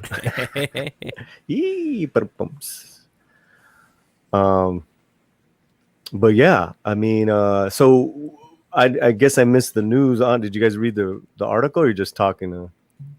Yeah, no, it's been out there, so we didn't reference an article in particular, but really that's all there's to it. Amazon is no longer doing Tiger King with Nicolas Cage. And beyond that, I see no reason to spread any further salt into the wound. It hurts too much. Yeah, we got a yellow flash in the chat, and hello, hey, Yellow Flash. Hell, And I think Andre just piddled a little. No, I'm just kidding. All he does is talk about Yellow Flash. No. No, but that's awesome. Like, he's one of my favorite YouTubers. Yellow Flash is a Of course, big. I don't fiddle for anything, but no, I know. I'm kidding, of course, but yeah. Hey, Yellow Flash, is it Desperado or From Dusk Till Dawn? That was your favorite Rodriguez. I asked him the other night when you were playing some music, Tom. That was pretty cool. that was like a week ago. But yeah, I think it was. Desperado is so good. But from Is that your favorite one is so. I think that's my favorite one. Is that your favorite? Yeah, Spy Kids is my favorite one. Spy Kids 3. Hey, Spy Kids 3, yeah, the 3D one. that's where Machete came from. Machete, Uncle Machete. That's where he came from. They Still do done. stuff now. Yeah, chicks can do stuff. Hey, happy birthday, Cheech Marin. Yeah, is it his birthday today or was it yesterday? That was yesterday. I was gonna say it was yesterday. That's what I Danny thought. Trejo put that photo up. And he says "Dust Till Dawn." Yeah, that's pretty good. Dust Till Dawn. yeah, Awesome. that's a very good choice right there. You know what my favorite experience with Dust Till Dawn was? Watching that with my mom, because she had no fucking clue what it was. Whoa. But she ended up loving it. Well, So like, good. yeah, my mom's got a pretty eclectic taste. She'll, unless it goes too far, then she's just like, yeah, this is disgusting. They're auctioning off the dick gun. Really? Right now. Where? It's on that the What is website that called? What is that site called? It's Oh, Hollywood the Hollywood auctions or one. something. I Yeah, know yeah. what you're talking about. No, too. he had a name for it. Yeah, I can't remember the name for it, but And, yeah, like- they're auctioning that off like right now. That's pretty Well, cool. That's the pretty cool. competition for it just increased, I think. I can't think of the auction house, but I actually missed their show. They Yeah, what actually is had it? a It's like show for a while. Prop something. Yeah, and I can't. Oh, I loved their show. I don't remember what channel it was on originally, but I caught it. Like they had like a season or two of it on Netflix. Prop store. Yeah. Prop. No, it was on El Rey, and then Was it? the El Rey Network, and then You it know was what I'm on talking about, though, right? Or no, I'm not talking about the prop store, but the Dust Till Dawn TV show. oh, that no, Yeah, no, no, TV no, show. no, no, no, no, no, no. Oh, no. what are you talking about? I'm talking about the auction house that auctions off all Oh. the Oh, I don't cool know. like memorabilia from Hollywood, where they authenticate it and all that shit. Well, there's a show where the guys who work for that auction house go out and they find all this. That's where like the Superman costume and stuff came up for auction and Yeah. stuff like that. Yeah. No. And they actually did an episode where they authenticated it and all that kind of stuff. It's a really cool show, but it only lasted like 2 seasons. It might have been on like, I don't know, TLC or something like that originally, but yeah, that's the if I remember right, that's the same auction house you're probably talking about, Garrett. Probably, yeah. Yeah, Is it Prop Store? Oh, they're saying Prop Store auctions Prop is Store, handling, but What's up, Troy? Christy, no, that's not who I was thinking of. Is it Darth Maul? I don't think so. Not Hey, Christy. did Nicolas Cage ever do a Rodriguez or a Tarantino film? Wasn't he in Sin City? Well, he certainly was in like one of the trailers for Grindhouse. Yeah, I was gonna say I don't think Yeah. he's in one proper. And you know what he played there? He would have been cancelled so much for it today. He played the one character that is one of the reasons why China is so against Shang-Chi. He played Fu Manchu. That's No. right. Yellowface and everything. Wow. Yeah. Oh no. Nick Cage and Yellowface played Fu Manchu in one That's of the right, big 'cause I think he was Grindhouse supposed to- trailers. If I remember right, somebody correct me if I'm wrong. I think he was supposed to play a similar character to that in Kill Bill, but they ended up having the other actor do it instead. The guy Pai Mei. Yeah. Yeah, Yeah, he played 2 roles. yeah. Because originally I think it was either going to be Nicolas Cage and then Tarantino was going to do it because he backed out or something like that, and then yeah, if I remember right. They just asked me to go live. Oh, Polly's in trouble. I got caught. Busted. Nah, she's cool. She's cool. That's funny. She's cool. Let me see if she wants. No, Okay. Tarantino's got to have one more downslide, then, or not Tarantino, but Nicolas Cage has to have one more downslide. Then Tarantino can save his career. It'll be in Tarantino's last movie you watch. Yeah, the last film, yeah. Yeah, that would be sweet. And especially if he's a Tarantino film with Nicolas Cage, that would be something. That would be something. Nicolas Cage, Samuel Jackson, the whole crew. Yeah, that'd be amazing. Yeah. Yeah, our favorite. Oh yeah, you got to have Walton Goggins. Yeah, I gotta have Walton. He was the only Goggins. thing that was missing from Once Upon a Time, I swear. Yeah, I mean that really bugged me. I mean, now I can't have a Quentin Tarantino movie without Walton Goggins because he's always the best part in them. Oh yeah, the best, like, because the best part of his character is you hate him in the beginning, and by the end you're like, he's like the hero. Yeah. Yeah. Oh, he's so good. I take it you've probably seen Fat Man, Garrett. You ever see that one? No, I don't think I did. Oh, you should see that. Mel Gibson and Walton Goggins. No. That sounds brilliant, though. Yeah, you might remember it came out last Christmas. It's the one where Mel Gibson plays Santa Claus. Right? Yeah. Yeah, I remember watching. I watched amazing. the trailer, but I never actually got to watch the movie. It's almost like a Tarantino movie, but he didn't make it. It's just missing the soundtrack. That's all. Yeah. And also, Tom, before we move on, Brian Barth has a question for you. Sure. Oh, yes. He wants to know, because he was asking me this last night. He was very interested in your take on Jodorowsky's Dune. And he also was curious about, if you thought Dune was going to be woke and how the woke crowd was going to accept it. So he was like asking me questions. I'm like, I really am not as up on the Dune stuff as you are. So I suggested he bring it up to you. And so there you go. Yeah. But the question was for you. So I just thought I didn't let you. Well, it's me passing the question on to you. Then. Well, basically, it might take like Jodorowsky's Dune, the documentary, is absolutely fantastic. And for those of you, you don't have to like Dune or anything like that. Like, you don't have to care about Dune. But just see the documentary, Jodorowsky's Dune. It's fantastic. It's a hell of a lot better than the actual movie Jodorowsky could have pulled off would have been. And I would be all for someone at some point making an animated Jodorowsky's Dune. God, the world really needs that. So that's one thing. In terms of Dune being woke, I don't think it's going to be. Because here's like the thing. I've read the script for it, and the script for the upcoming Dune movie by Denis Villeneuve is absolutely fantastic. It's one of the best scripts I have ever read. I was blown away by how well they had adapted the story into that one script. So there's nothing woke about the script itself. You can, of course, try to point to this and that, but all the things that you can say are woke in it are actually in the source materials. They don't really count. So it's a matter of like not being. We spoke about this before the show. We have the saying in Norway: "A burnt child is afraid of fire." I think many experience that. We have been burned so many times. So many see the shade of wokeness where there really isn't any. What we do have here, though, is we have one case of, well, you can argue one and a half to two cases of race and gender bending, or one case of gender bending and two potential cases of race bending. And that's most notably the character of Liget Kynes. To which I say, look at all the studios. They all have a diversity officer, and they all have their various diversity quotas and everything like that. Yep.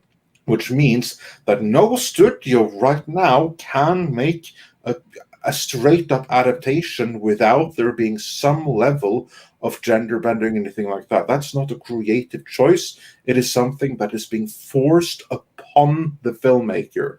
So, like, either they have to do this, or they're not getting the movie made. Then the whole thing is going to fall apart, or someone else will have to do it. So Villeneuve will have had no choice but to do some level of gender and race bending. It's as simple as that. And then he chose a character where you can kind of like, you can find a way to make it work within the story. Make sense. You can make sense of it in the story.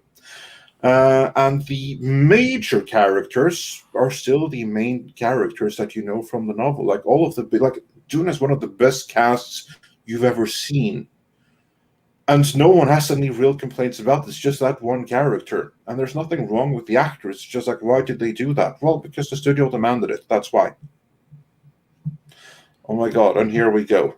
So yeah. But anyway, to sum up Dune, I don't think it's going to be woke at all.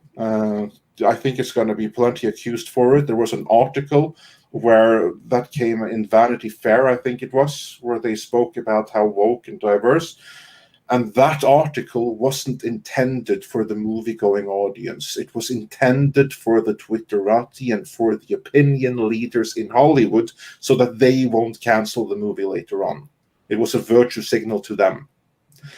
Because that's unfortunately is how a studio has to tread if there's a majority of white people in a movie. They have to do stuff like that just to get it out. So yeah, that's my thoughts on that. And yes, hit that like button. Hit like for Nicolas Cage as Tiger King. Yes.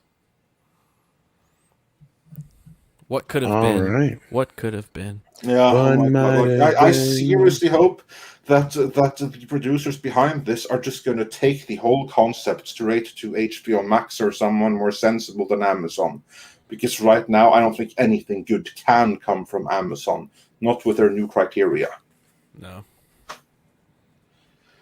And with that, let's run through a couple of more of these super chats before we get into the final topic for today. Let's see here. We have, just going to get caught up here.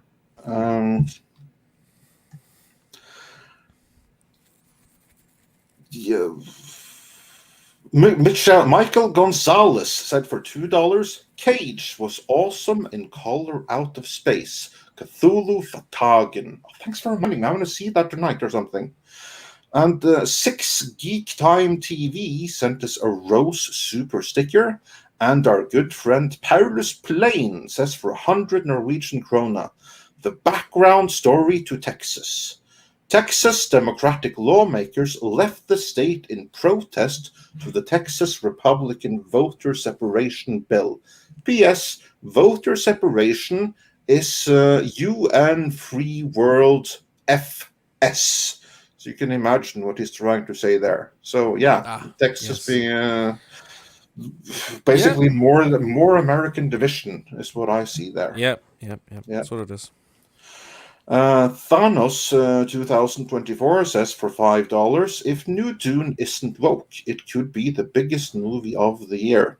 Yeah, let's hope. And I submit that it's not going to be woke. Again, many people are going to think it is, but I don't think it is, not really. Mr. Tickle Trunk says for $5 Canadian, I want Nicolas Cage in Fast and the Furious 11, featuring the Transformers, directed by Quentin Tarantino. Henry Cavill in there somewhere fighting The Rock. That would be the best movie ever. I'd actually see that Fast and the Furious. I can't believe they haven't yet. Like, he is like the one thing the Fast and the Furious is missing. He should play Dom's dad now. Right? Something like that. Like, it's all about family. Show. So. Now, you get him in there, I might be interested. I've never watched it. I watched like part of the first Fast movie, and I'm like, I'm out. This just isn't for me. It's like, I get why people like it. It's just not me. Yeah, it's Point Break with cars. Yeah, and I enjoy Point Break, but I'm just not a car person enough to where, I mean, you have to make the movie about more than what they did for me. Like, I loved Ford versus Ferrari, for instance, but like, yeah, that was such a good movie. That was a great. But Gina Corder brings up that Tom, it was Profiles in History. Yes, I think you are correct with that. That sounds right. And that was a really cool show. I got so sucked into it. I'm like, wait, it's done and they're not doing anymore? Because then I realized the show was older and I thought, and I'm like, fuck. I hate that. You know, it's like, you really get into a good show and then you're like, oh, when's the next season? 5 years ago. Yeah. It's, it was done 5 years. You're right. Exactly that. Yeah. And thank you so much for the super sticker 6. We appreciate that. You don't have to do that. Yeah. Not only is it a tireless and thankless job to be one of the wrenches, they always super chat us. So it's like they pay us for their torture. And we are eternally grateful, and we try to. It's like a sadomasochistic fucking relationship. Every little, it's trippy as hell. Every little bonus we can. But thank you for that. Adam Wofford says, yes. So William Shatner as Thrawn and have Nicolas Cage as clone crazy Jedi and the rest of the characters play as Quentin Tarantino favorite actors. That would save Star Wars right there. Yep. That would prove William Shatner wrong. That's how he would save Star Wars. And then we have a question from G-Dog who wonders for $10. Any insights on Kang coming to the MCU and what P4 movies will he show up? I think I catch the gist of it. Kang is confirmed to be the villain in Ant-Man 3, Quantumania, or whatever it's going to be called. Anyway, he's definitely going to be in the third Ant-Man movie. And I would be surprised if he is not in the Multiverse of Madness, but he's confirmed in Ant-Man Part 3. So definitely those two. And probably much more beyond that. And I will have my my Loki review up here before long, so we'll get more into that then. Yeah, but speaking of Marvel, did we catch up on all the super chats yet or no? Yes, we caught up. So now is a good time for a clip. Yes, this is a little bit longer clip, but we watched it last night and it is fucking hilarious. I don't know. So was this comment Kong? What about Kodos? Yeah. What about Krang? Yeah, let's bring Kang, Kodos, and Krang into the MCU. We all need it. You're a bunch of idiots. Anyway, who doesn't love Ryan Reynolds? Seriously, like, He's pretty great. It's like pretty who great. like I've not met anybody who's just like I fucking hate that guy, you know. And who doesn't love him as Deadpool, right? Well, now we have somewhat semi-confirmation that Deadpool, like we kind of already knew this, that Deadpool's technically in the MCU, right? Mm-hmm. But not only that, Ryan has managed to give us something brilliantly funny in promotion of his other new film. So here we go. This is a little long, but it's worth it. It's hilarious. I hope you guys enjoy this. Daddy needs to express some rage.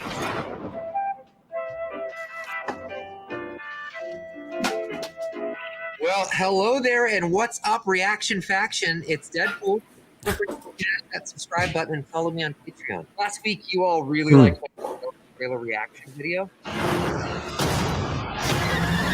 Where are the f***ing dogs? So this week, I'll be reacting to a trailer for a movie which I honestly thought came out like a year ago. Free Guy. Apparently, it's this August. We also have a guest reactor this week, Korg, who was not my first choice, but apparently everyone else was too busy over on Disney+. Say hello, Korg. Hello, I'm made of rocks. Thank you for having me, Paul. Sorry you're dead. Jesus. Look.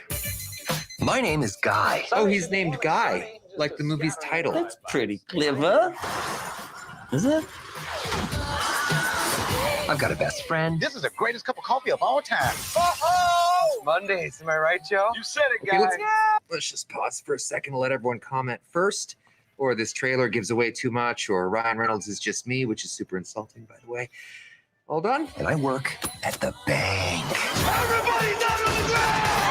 I thought I had everything I needed. But then I met her. Oh! Jodie Comer. Foster. God, I love her so much. Oh, I hope they don't fridge her. What's fridging? Fridge. Well, it's the practice of killing off or hurting a female character in order to motivate or torture the main character, also known as Deadpool 2. Thank you for asking. We call that bridging. Everybody down on the ground. Everybody except you. Me? There's something inside you, Guy. I expected you to just fall. It's like a hostage situation. More than that. Put these on. Okay. Fine. Oh my God! What are these, trick glasses or something? It's about trick glasses. The glass tricker. This world, it's a video game. You're not real. Please stop my... I'm the guy responsible for this world. Any thoughts on our villain, Korg? Looks like he's got 4 arms, and the 2 lower ones have got gloves on. I like them. You have a Disney Plus show, don't you, face? Oh, God. Ooh, trademark infringement. Doesn't that mean that nothing you do matters? I am sitting here with my best friend trying to help him get through a tough time. Now, if that's not real, I don't know what is. I know this world is just... Oh, look at him go. That little blue shirt. Oh, his face is so punchable. Thanks, Guy. I'm going to be the great guy. Well, enjoy your lifetime supply of virginity. Off you go. This whole good guy routine is ruining the game. Woo! Terminate him. That's Taika Waititi. He seems quite nice, actually. A rabbit. Maybe this is the live-action Thumper we all haven't been waiting for. Jump! Jump and catch the ball! Oh, useless. Wow, body air. This is like a reaction within a reaction. It is kind of meta, isn't it? Yeah, exactly. Meta reaction. It's pretty brilliant.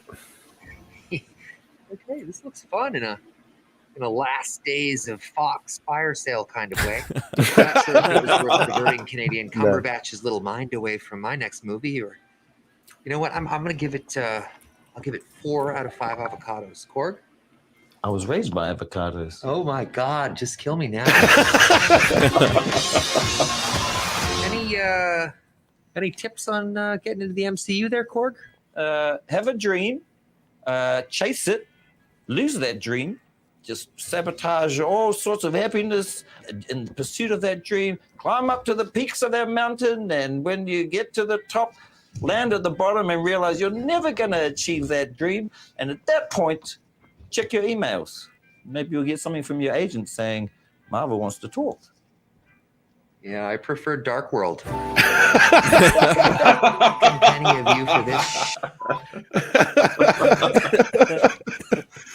Well, that's the beauty with buying a studio like Fox. You get so many more opportunities. Yeah. So, yeah. I'm really interested to see what they're going to do with Deadpool in the Disney-run Marvel. I think he might have hinted at something there because he said something about making Cumberbatch worry about his next movie. I wonder if Deadpool 3 might be planned to be coming out sometime in the near future. Because there's been a lot of rumors and talks about it. Going to be in a much earlier movie than that. I mean, that thing about Cumberbatch, better look out. It's funny you say that, Andre, because last night I said I wouldn't be surprised if he doesn't at least make a cameo in the Multiverse of Madness.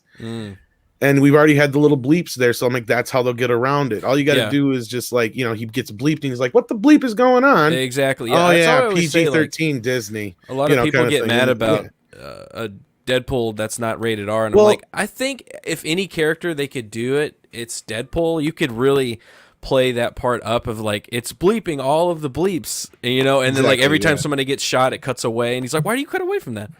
Yeah, that was awesome.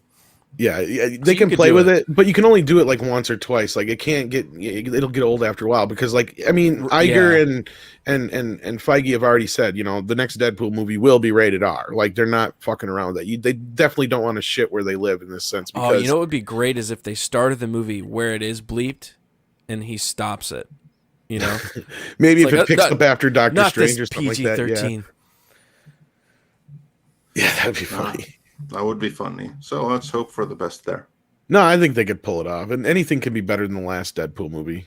I like how he at least admitted that they kind of screwed that one up there too. Who was behind this whole reaction thing? Like, it's on Ryan Reynolds' channel. Reynolds, it's his idea. It's probably his and Taika Waititi's.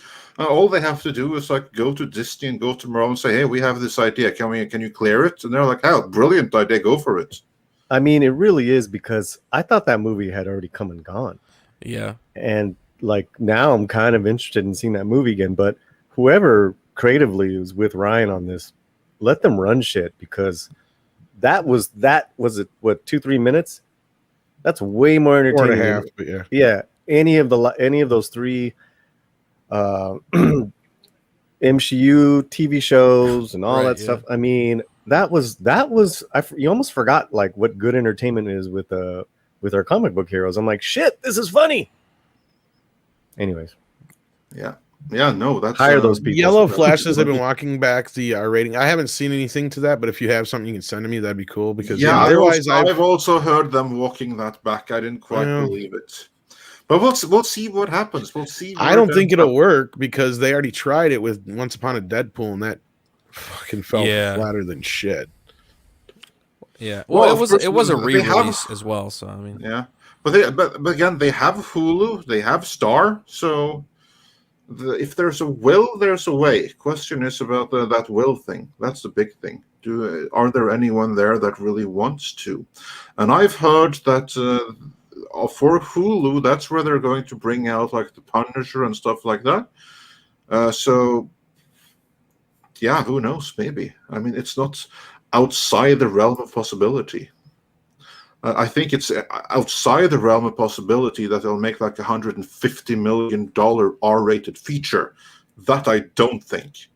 But that they would do like a Deadpool miniseries or something like that and slap that on Hulu or and Star, I can absolutely see that happen. Yeah. That I can see happen. So yeah, it'll be exciting to see. And let's see, I think we got one or two more super chats in here that before we get in with the final topic of today. Just going to do a quick refresh if I don't miss anything. While you do that, I mean, you could definitely, Tom, like really break it down, like exactly everything he said, and see if there's any Easter eggs, you know, because he was saying a lot of stuff. I think there was a little bit to that, like, and that's why I say, because he mentions Cumberbatch and then, you know, certain other things. So, yeah. And then I did get one here. Six sent me a thing from May 27th, why Deadpool 3 doesn't need to be R-rated original to the original director. Well, the original director is a fucking tool. Tim Miller, don't trust anything that Tim Miller says. Exactly, yeah. So thank you for sending me that, Six. If that's where that's coming from, then that's not walking shit back. Yeah, go ahead, Andre. He's the same guy that said that enlightened people will like Terminator Dark Fate, whereas all the man babies will be scared shitless of like that female thing. That was him. That's Tim Miller. So yeah, I wouldn't trust anything that he says too closely. But yeah, you never know. We'll see what happens there. And I have the remaining super chats here. Crazy Cat Guy sent us a $5 Kitty super sticker, so thanks for that. Rambam 3000 says for 10 British pounds. Talking about Lovecraft in film, there's a very good German language version of Color of Space called Die Farbe. It's all in black and white, apart from the color. Interesting.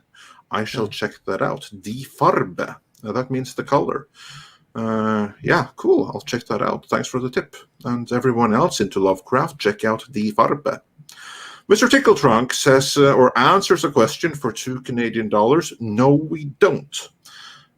Don't recall exactly what the question was, but the answer is evidently no, we don't. And Madeline's Id wonders or says for $5, just popping in to check the convo. Yet another franchise that's on live support.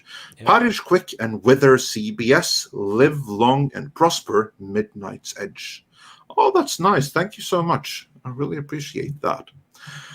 And with that, let us move into the... No, actually, we have one more super chat that just came in, and that is from Michael Gonzalez, who says, can't they buy Buena Vista or Silver Screen Partner DP?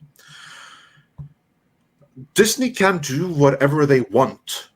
So it's not like a restriction. As I said, if there's a will, there's a way. If Disney want to start releasing porn on Disney Plus tomorrow, they can. I'm not saying they're going to, but they could if they wanted to. And if they wanted to revive Buena Vista, they could do that. So it's a matter of will. It's a matter of, do the numbers line up? So they think that it'll be more profitable to put a PG-13 version in theaters versus make something R-rated. And where would you then put it? And where do the money best meet up? That is what's going to decide if it's rated R or PG-13. That's the only thing that's going to make the difference. It's the end result of whatever equations they do and what's going to be more profitable for them. That decides. There's no need to partner with anyone. Disney can make whatever rating they want to make. But speaking, and we also have to welcome a new member. Eric K just became a YouTube member. So Eric K, what's up? Welcome. And I don't know if you saw my message in the chat either, Andre, but yeah. Not just quite yet. Well, the great Eric K. Right on that. Yep. Yeah. Wrenches of wrenches. Yes. Yes. Yes, indeed. Indeed. And with that, then, speaking of R-rated movies, you want to know what one of my all-time favorite comic book movies is, which is rated R? Dredd. Yeah. Dredd is a movie that I absolutely adore. And in my opinion... I thought you were going to say Barbarella. I'm sorry. Yeah, well, I wasn't. But Dredd, then... I haven't even seen Barbarella, to be quite honest. Anticipating Tom's shock in 3. Not really. I mean, yes and no, like sort of, but not really. Kind of like, yeah. But anyway, in terms of like starting a franchise that you hope is going to be a franchise, but you don't know for certain, so you just want to make this one movie as good as it can possibly be, doesn't get better than Dredd. That's amazing. And Garrett, I saw on your channel that your channel trailer is actually you making a helmet of Dredd, or the Dredd helmet. Yes. Tell us about that. Yeah, so I kind of make stuff just as a hobby. I like props and stuff like that from film, and I wanted to buy or make one, and I was looking online on how to make one and all this stuff, and there's not really a good how to make the Dredd helmet. So I decided to make my own, and I 3D printed it and finished it and painted it and all that stuff. And yeah, there's a whole video on it on my channel.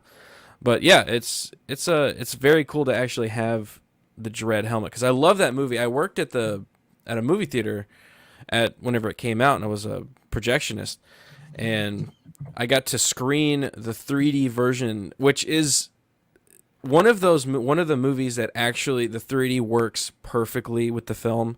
Like all the slow-mo scenes, brilliant. Like somebody said in the chat earlier, the sound design of that film is just so spot on. Sound design I've ever heard in any so film. good. It's so good. And then in a theater, it was just me in a theater, in a 3D theater, and yeah, it was just brilliant. And I fell in love with that movie. And Carl Urban is just an international treasure. And I wish they'd make another one. You know, it's just kind of like locked up in this. Yeah. Well, the sad part is issues. There's actually, it isn't. There's no legal issues. Well, there is with that one, because it wasn't there with like the producers or somebody, the international. There's no legal issues whatsoever. Yeah, what the heck, man.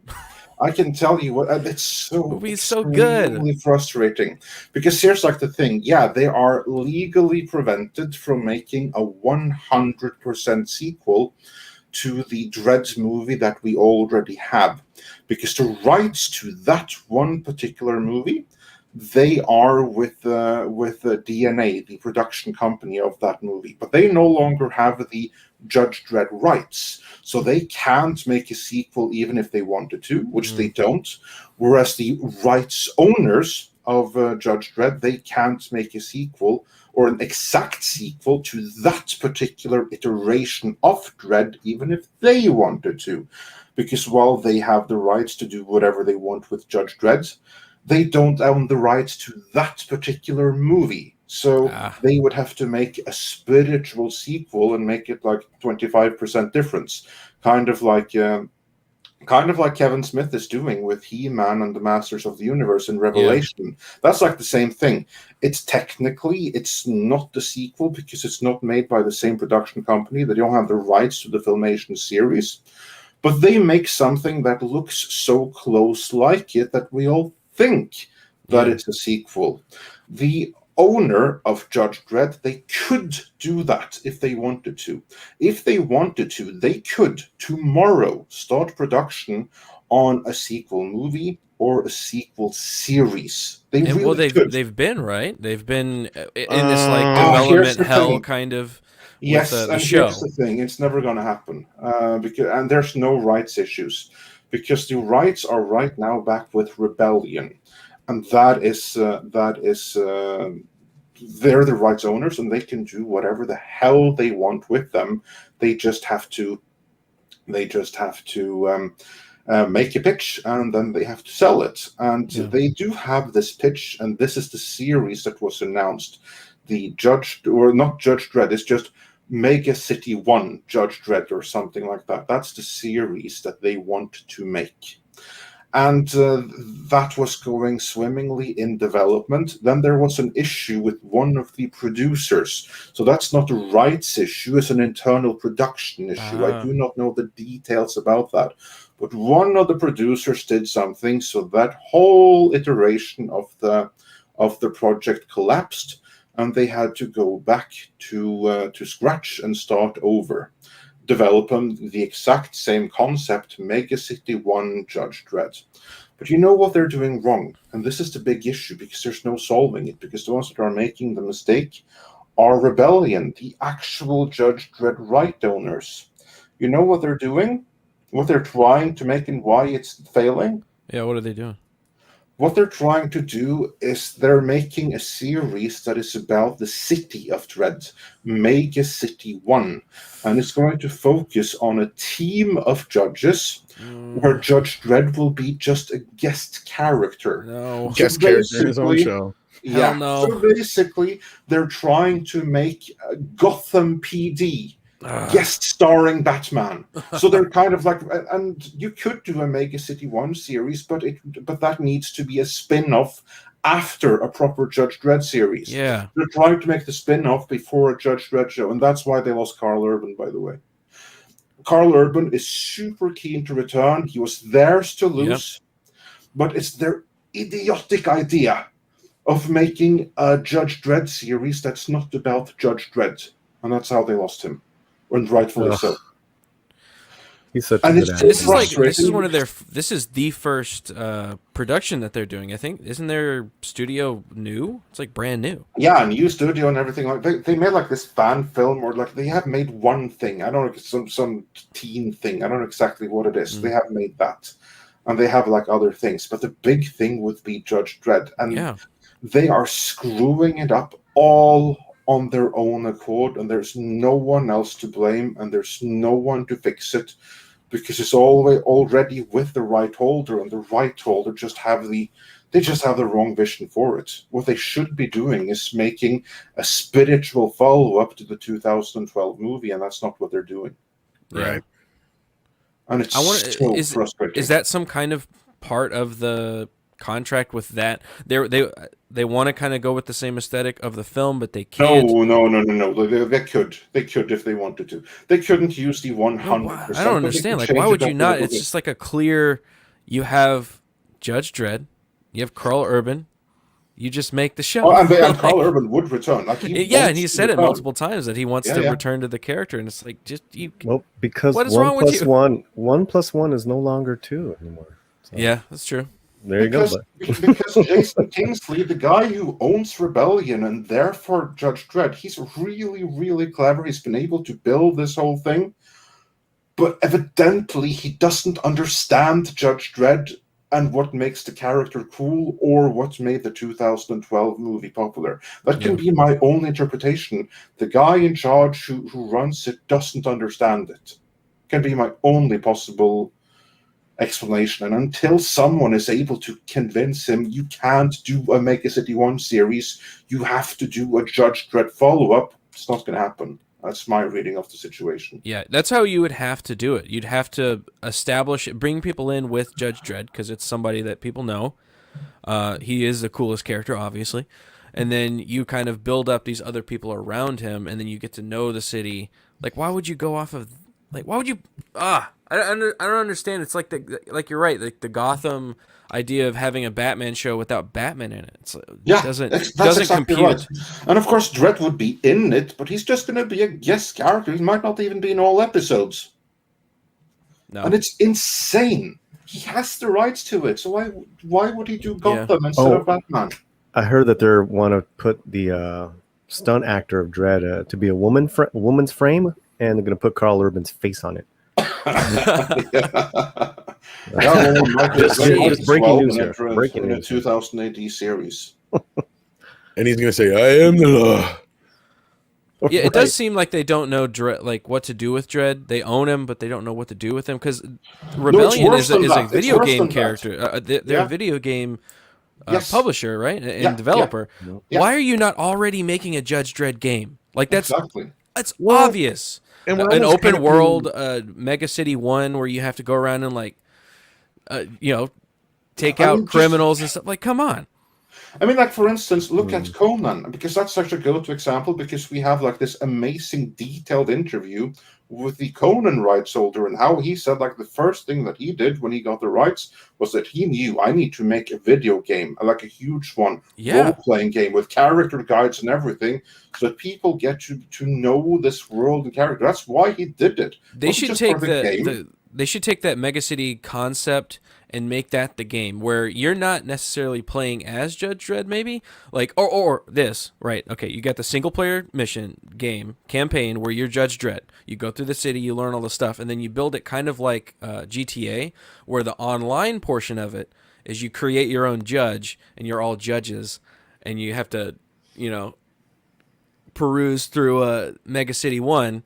And that's kind of, you have different missions and stuff. And that's how you would make a game. And it baffles me that they have not already announced that they're doing something with the property. Yeah. Like, how do you own something completely and you're not doing something with it? I know. They've made a few Judge Dredd games before, to be fair. But none for like the most recent systems. And I agree. Like, it's been years. It's been like over a decade. Megacity 1 game is open source. That's like a no-brainer. I mean, that's how you do that, instead of like trying to make a TV series. He's got a gun with multiple different ammunitions. Like, it's perfect game fodder. Imagine you could play as a judge, you could play as a fatty, you could play as a monk, you could play as a mute. There's no limits. Yeah, there's so many possibilities. Yeah, and they keep on messing up this way. Like, that's why I want to talk about this. Like, I just hope that someone can, like, someone that's close to Jason Kingsley, please just tell him, just forward to him that, no offense, but what you're trying to do with the Megacity 1 series is a stillborn idea, and it's never going to work for that reason. The only thing that you can do right now is make a spiritual continuation to the Dredd movie with Carl Urban, and then build from there. Yep. Do a massive online Megacity 1 game, and then do a Megacity spin-off series. But you have to begin with getting Carl Urban back as Dredd. Yes. It seems that a lot of studios, anything else is doomed to fail. The studios, they just seem to want the end result, and they don't want to get to it. You have to kind of build it up. It's I think you got to get to that point. Go ahead. Or Black. I think you guys are just being nice. I think these studios are just right now really afraid to cast a white man as a lead right now. That's a good point. That's a good point. I mean, it's just kind of simple. I mean, maybe they're going to hold off on it, but I mean, look at the two things we just talked about. Nick Cage, slam dunk, and then this one, slam dunk, right? Yeah. It's just not in vogue right now, and it's bullshit. Well, there's one other factor. One of the big hits that no one saw coming was Nobody.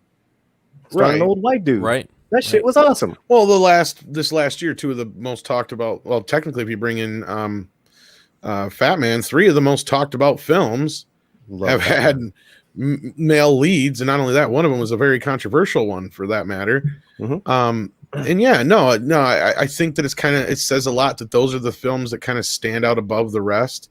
And you can even go farther back. Look at Baby Driver.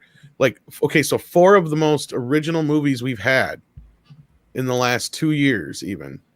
Yeah, but Tom, it's like even longer than that. Black is like, why don't they just make him Judge Dredd, be Judge Dredd? Because that means you're gonna let Whitey be Whitey. They don't want to be there right now. Well, isn't bullshit? Well, isn't the sexuality of the character also something that they could make exploit? Him a chick? Yeah, I mean, maybe we need to be grateful that they're not making a show or a movie right now. It needs to, like the super chat earlier. It needs to be a silver lining. Yes, it needs to be in hibernation. Like, it's already in hibernation right now. Maybe it's good. I'm really hoping. I'm really hoping for the next iteration of Hollywood to be action movies. I want an action movie renaissance. Mm-hmm. That's what we need. I'd welcome that. Well, and I mean, here, and I don't know if this has much to do with it. It could, though. I feel like they're almost punishing us. And Andre will know what I'm talking about. And I'm curious to hear your take on this too, Andre, a little bit. But we were talking to somebody, can't say who, that is in the industry, let's just say. And one of the main reasons they told us why we didn't get Judge Dredd 2, or Dredd 2, I should say, sorry, isn't because of what a lot of people think. It has more to do with the fact that the movie was pirated so much. So it's almost like they're punishing us. They're punishing it punishing us because they did a shitty job of when they released it, promoting Yeah. it.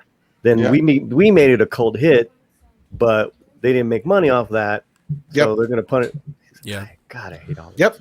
What do you think of that, Andre? And then I'm curious to hear what like Garrett Well, thinks. I think that's a little bit oversimplified, because here's like the thing. I don't think it's a matter of, oh, you sons of bitches, you did. Well, no, because we've brought it up before, though. Most things, like when big studios, they don't really get hurt from piracy. In fact, HBO sat back and watched Game of Thrones. It's the smaller studios like it's Rebellion. It's the studios like DNA who made Dread. They were hurt by it. But the ones that they should be pissed off at is Lionsgate, because Lionsgate, the American distributor, were the ones that screwed them over, because Bomb Factory Lionsgate, who has this absolute worst marketing department in the entire industry at that time, they botched the marketing and release of Dread worse than almost any of their other movies, and they botched the release of a crap ton of movies. Yet none botched as bad as that marketing campaign. So if anything, they should be pissed at Lionsgate, because they were the ones that could have made the difference in that opening weekend, and they dropped the ball completely. Anything after that, if anyone at DNA were like, oh, you fucktards, you chose to download it rather than buy, there were so many people that bought that DVD. It sold like hotcakes. You had like fans petitioning and everything like that, but sadly it wasn't enough. You can blame downloads, but you know what? Yeah, people downloaded it and then they bought it to support the sequel. So if that's a reason for DNA passing it over, that's really petty and stupid of them. Yeah, all they had to do was make a sequel, but find someone better than Lionsgate to handle you this. could tell that like there was a fan movement. Like there were at every con, there was a group of judges walking around. Like every con you went to, and it's like the movie had that potential. It could make a franchise, but the marketing, like you said, like it just wasn't there. And like whenever the opening weekend, whenever I was working there, I was like, not enough people are watching this movie. Like it was pissing me off because it was so good. It was so well done, and it was in what was it, 2012? Even back then, the movies that were coming out, it was just like sequel, remake, sequel, like it has been for the last 10 years. And it was just like this little flower in the desert. It's just like, oh, this movie is just unique. It's well shot, it's well acted, it's got a great cast, it's got a great tone, and it just didn't kick off. And a great score, like the best score I've heard in any film almost. And also like Hyper Guyver 2 says, I was on a patrol as a judge recently at PopCon. So there you go. Exactly. There you go. I'm on my way there. I made that helmet, and then I made the Lawgiver from the film, so I just need to make the rest of the whole costume. Yeah. Very cool. Yeah, no, the 2012 Dread movie was an incredible movie that deserved sequels. But if we don't get any, and we won't, I'm very, very glad that they framed the movie the way they did, because if there is no more, it works perfectly as a standalone day in the life of Judge Dredd. Yeah, it's a perfect slice of life there.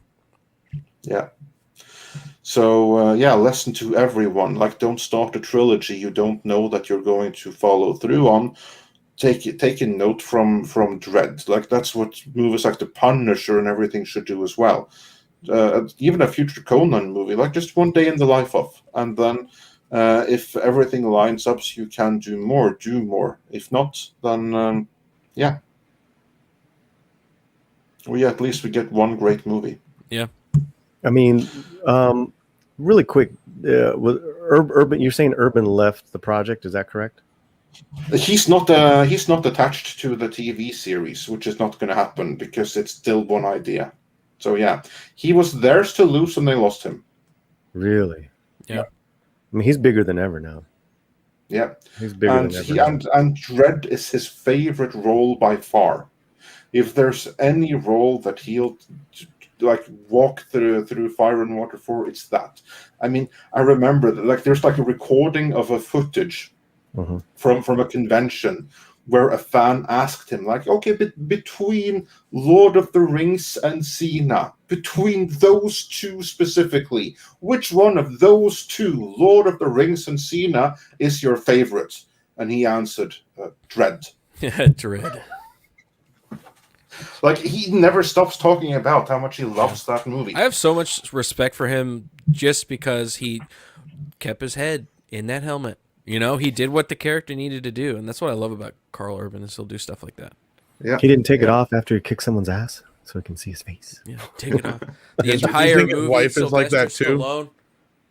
What's that? Go ahead, Garrett. Finish your thing. I was gonna say, like Sylvester Stallone is like, I can wear the first part of it, then I got to take it off for 90% of the film. Actually, wasn't that not Stallone's choice, but the producer? I'm sure it wasn't. I'm sure it was the producers. If I remember, they were like, we need to see Stallone's face because he's hot right now. It was a mutual agreement. But I was going to say, yeah, I thought I had something. Okay, but I didn't think it was all his choice. It was a very mutual thing. The producers, they wanted him seen, and Stallone wanted to be seen. So the idea of a Dread movie being made in 1995 with either Schwarzenegger or Stallone, because it was one of the two, right? And they had scripts prepared for both of them. So they had, because the two of them, they were both in talks at the same time when that movie was made, and they had one script ready to go if it turned out to be Stallone, and they had another script ready to go if it was Schwarzenegger. It was the same basic story.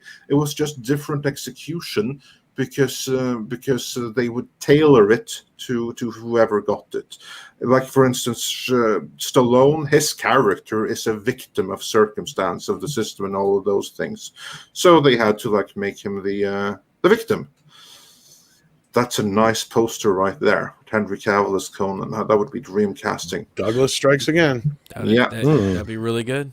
But also then with Schwarzenegger, he is not a victim type. He is more of the typical action hero. So all of this story about Dredd being a victim of the system all along, that was all gone from the Schwarzenegger version. Had it been Schwarzenegger, like in the comics, he would have known that he was a clone, and he would have been very proud of it.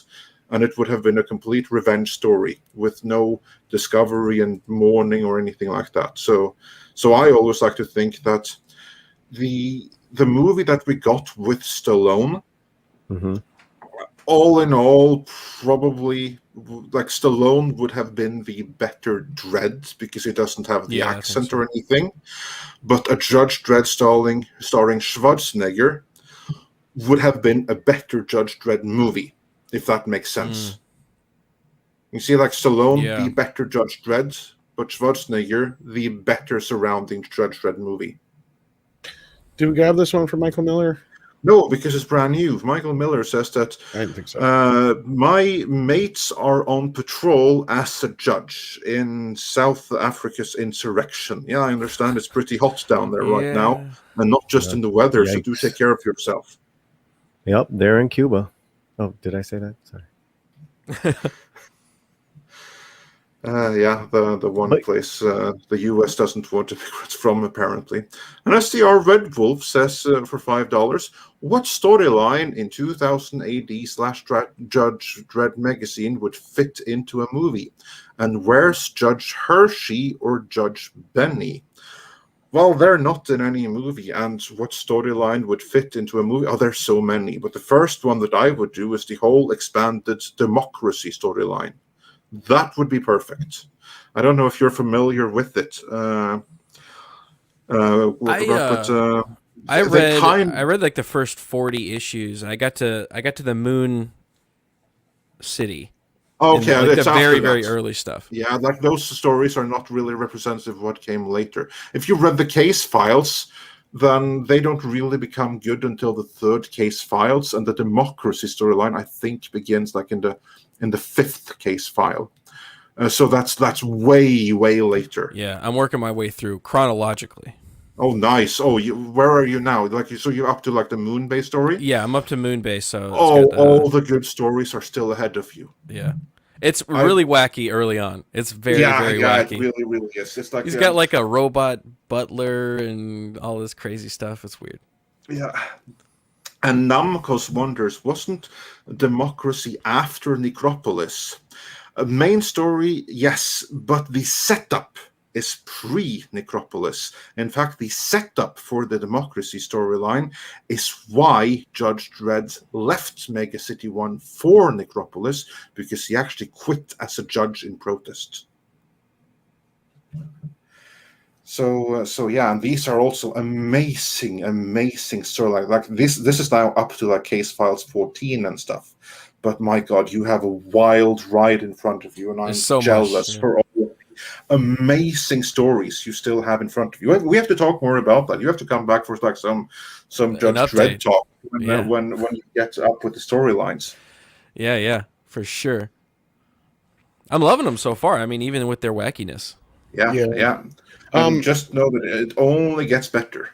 I got to say this real quick before we get to the next super chat. JF, I know you're probably joking here. He goes, if they make a Conan movie, Conan will be gender swapped. And I know where you come from that, but we can say with pretty good authority that at least will not happen in our lifetime, probably. Because there's somebody who's very, very conservative about the character, and that is Frederick Malmberg, who we have talked to many a time. And he is very protective of Conan, and that's why the Amazon show really didn't happen, because he wasn't going to bend or break for their fucking bullshit. Yeah. And so they're like, all right, well, that's fine, whatever. But I mean, that's good news. That's not exactly how it came down, but like that's pretty much what it boiled down to. Was like they took one look at Conan, knew they couldn't control it, and they're like, no, we're not having any of that. Yeah. So I have a very good feeling about the Netflix Conan deal. So yeah, we'll keep you up to date with what happens there. But what I will say is that there is a guardian. There is someone that takes care of the property and has done fairly amazing work, because all the Conan stuff that we have is because of this one guy. All the games, like all the comic, is him. He's the reason. And we don't have that, for instance, with Judge Dredd. Yeah, you have someone that could and should have the same role, but they don't, because that person is trying to do a Mega City 1 series instead of a Judge Dredd series. Trying to go too big. Big. Don't do it. Yeah. And Alex Ashkan wonders, any Solomon Kane news? Nope, I don't have any more news. Not since not new time. News, but they're still in development. We know that. We broke that here. So yeah. There you go. Wait, hold up. What? You haven't heard? I haven't heard, no. Okay, no, because, again, this is something that comes straight from Fredrik Malmberg, the owner of the entire Robert E. Howard estate. In addition to the Conan series that is at Netflix, they are internally at Cabinet Entertainment developing a Solomon Kane series to shop around. It has no distribution yet. So we don't know where it's going to end up, but it's very likely to assume that they're going to want to try to pitch it to Netflix.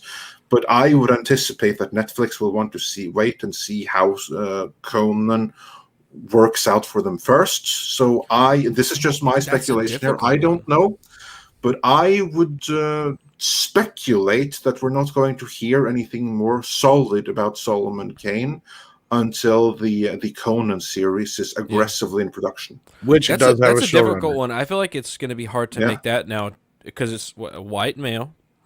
He's religious. A lot of it takes place in Africa. If you've read the books, there's a lot of stuff that is just not PC. I can also say that in their internal pitch, there's no origin story, and it begins in Africa. Right. Wow. Okay. You talk about problematic. Yeah. Going right to it, yeah. Do it. Produce it. Please. And it's got to be true. I read all of them. They're so good. No, don't change anything. Absolutely. Don't change a word. Yeah, me Mexican Iron Man. Well, it's really Mexican Iron Man's. He wants to start a segment each week. You know what? I don't even know the title, but it's backing up what we're talking about. But it's a funny title. I don't want to spill the beans there, but we talk about this all the time, and on the slant, and I'm sure on all our other channels, is that they had to hide Luke Skywalker from coming back, correct? Yeah, and they had to hide it internally from the other people in the same company. Wow. Also, on that note, Yeah. Rogue Disney says hi from inside the Lion's Den at Galaxy's Edge right now. Just wanted to say hi to everyone. Oh, hi, Cool. Rogue Disney. We're Hey, really what's up? honored that while at Galaxy's Edge, you still find the time to listen to Midnight's Edge in the morning. That's I bet they awesome. love that you're listening to us there too. Yeah, I bet that. Hey, Bob. Yeah, be sure to say hi to everyone. If you see Kathleen, tell her Yeah. we said hi. Tell her Andre said, "Hey, what's Just up?" walking around. Yeah. Those fucking Midnight Edge guys. Yeah, and also on that note, Gran Wasu 42 also wonders, are there Dread omnibuses or something like that as for Conan? I ordered your last recommendation some days ago. Oh, cool. Well, yes, there are. This is like what we're talking about, because I trust that you are reading the Judge Dredd case files, don't you, Garrett? Yes. Yes. So the Dread omnibuses are called case files, and what I would recommend is that you begin with volume 3, because you right now you should be still at volume 1. Sounds like with the Moon story, yeah. I'm still volume 1. Yeah, like this is before the series has like really found its feet. So I would recommend begin with Omnibus 3 and then continue with like 4 or 5. And if you like those, then you go back to 1 or 2. That's about where Dredd kind of looks like what you know Dredd to look like, and kind of the feel of it. Yeah. The early stuff is very. When did it start? 70s, right?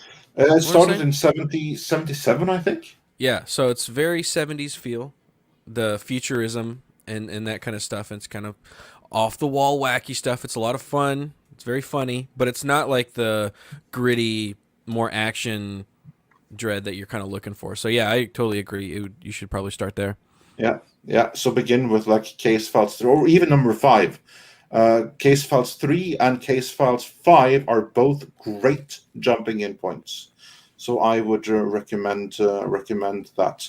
Judge Dredd Case File 3 or 5, and then move on from there. And after like you've gone through 2 or 3 more and you're properly invested, then go back to 1 and 2.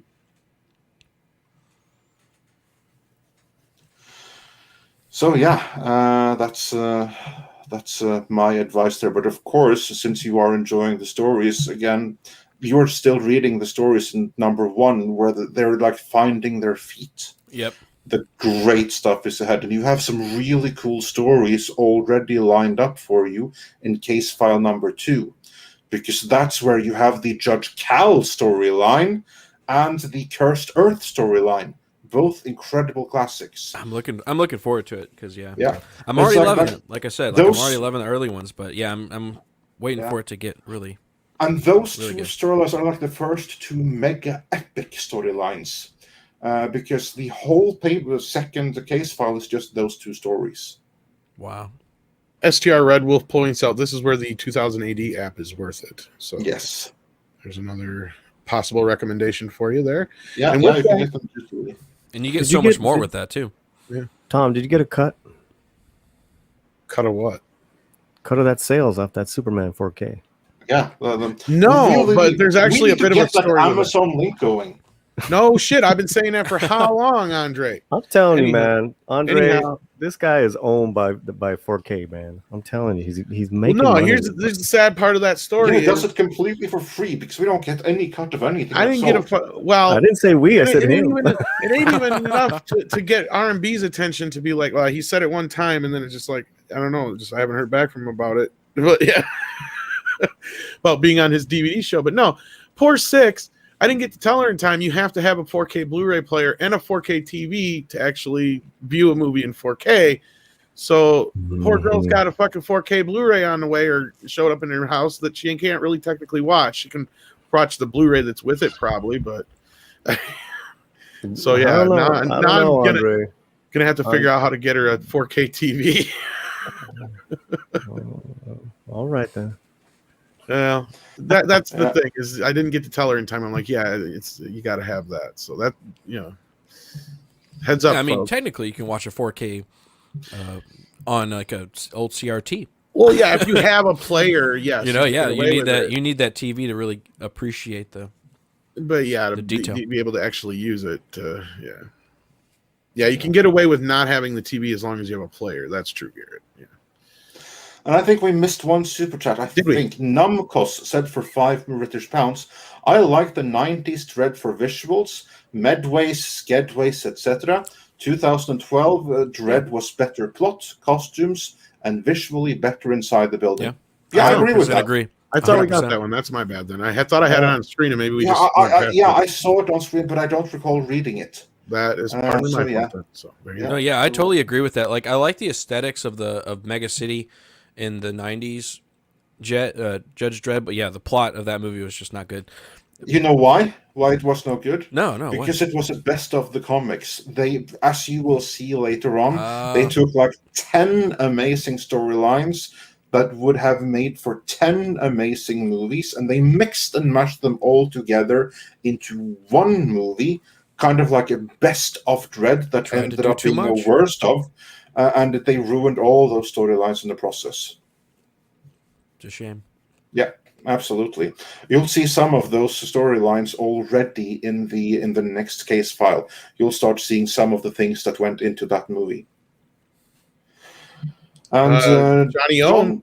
Yeah, you take it, Tom. Okay, he sends in $10. Says, unpopular opinion, I prefer Stallone's movie over the Urban one. I was super disappointed after seeing a Mega City on a budget with all gore and no satire. Well, it kind of helps when you have Disney money to make the Stallone one.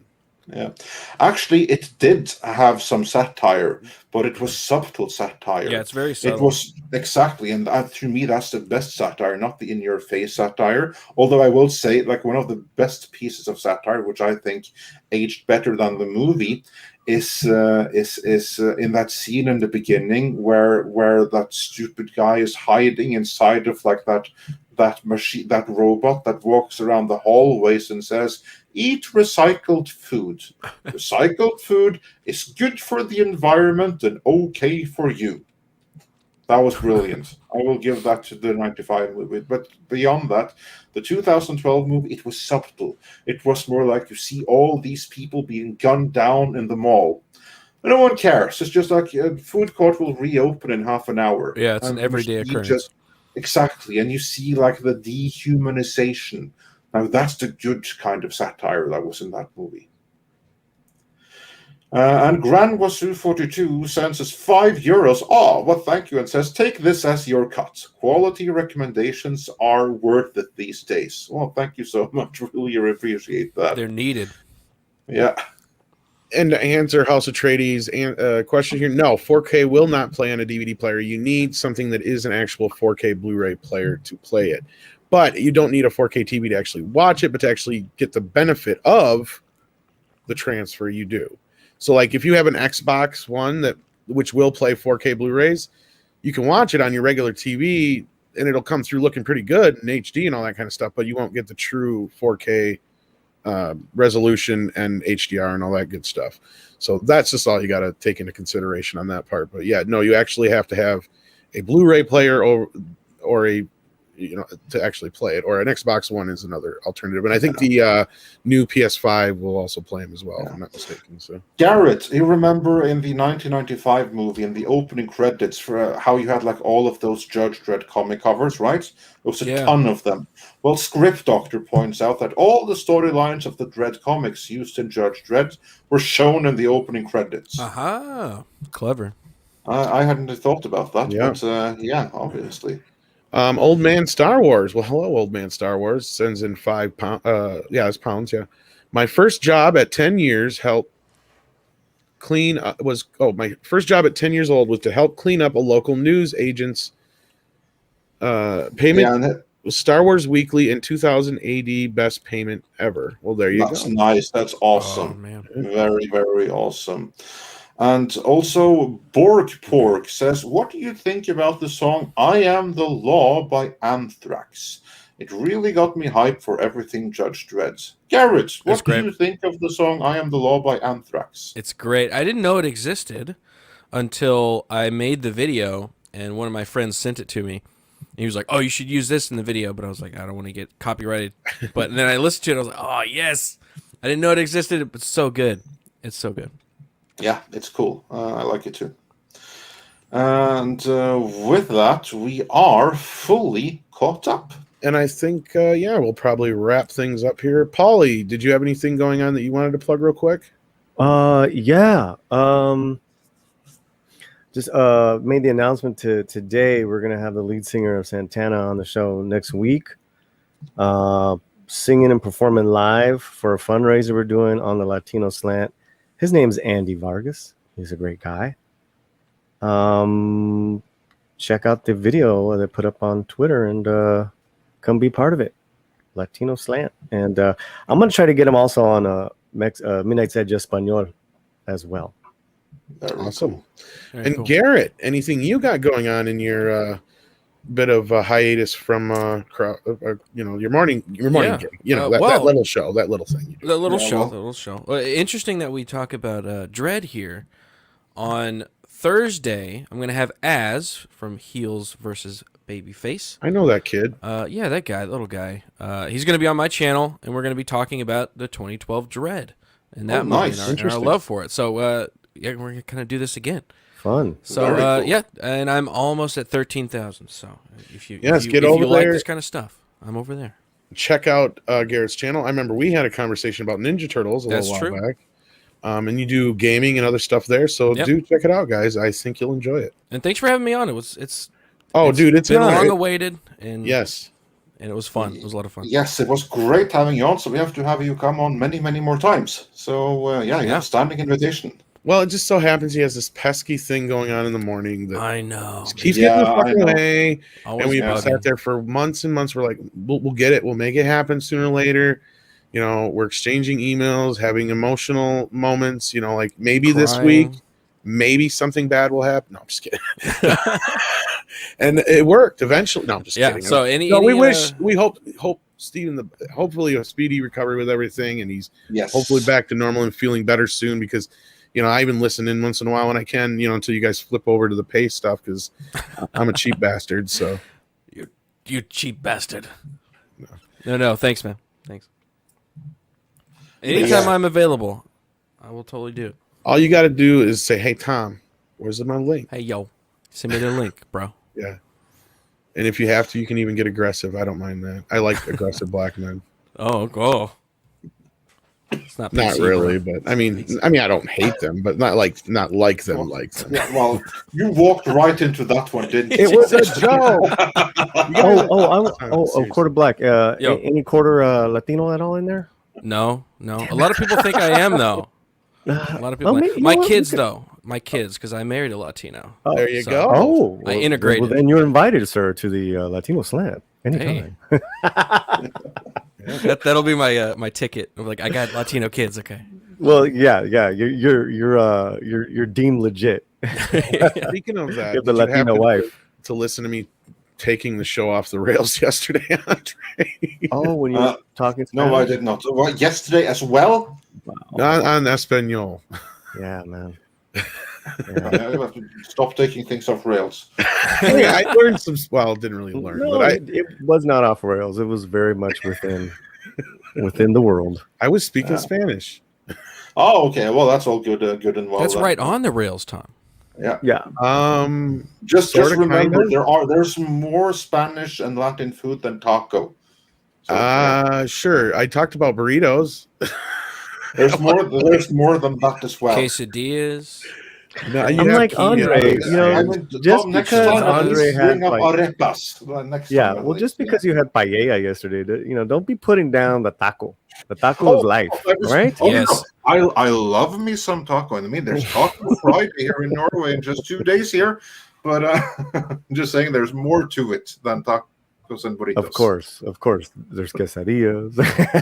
Yeah, go back to him again. Yeah, and the Bud Martin says Tom X no habla español.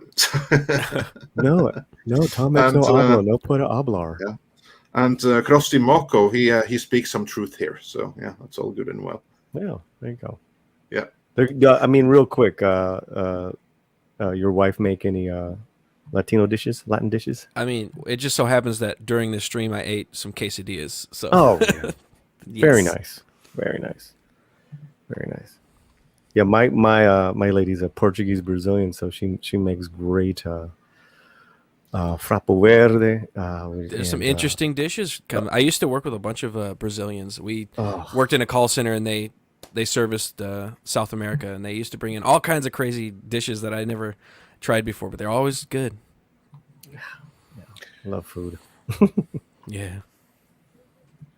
Sorry, we're done, Andre. That was the food section. Un pedo bueno mojado.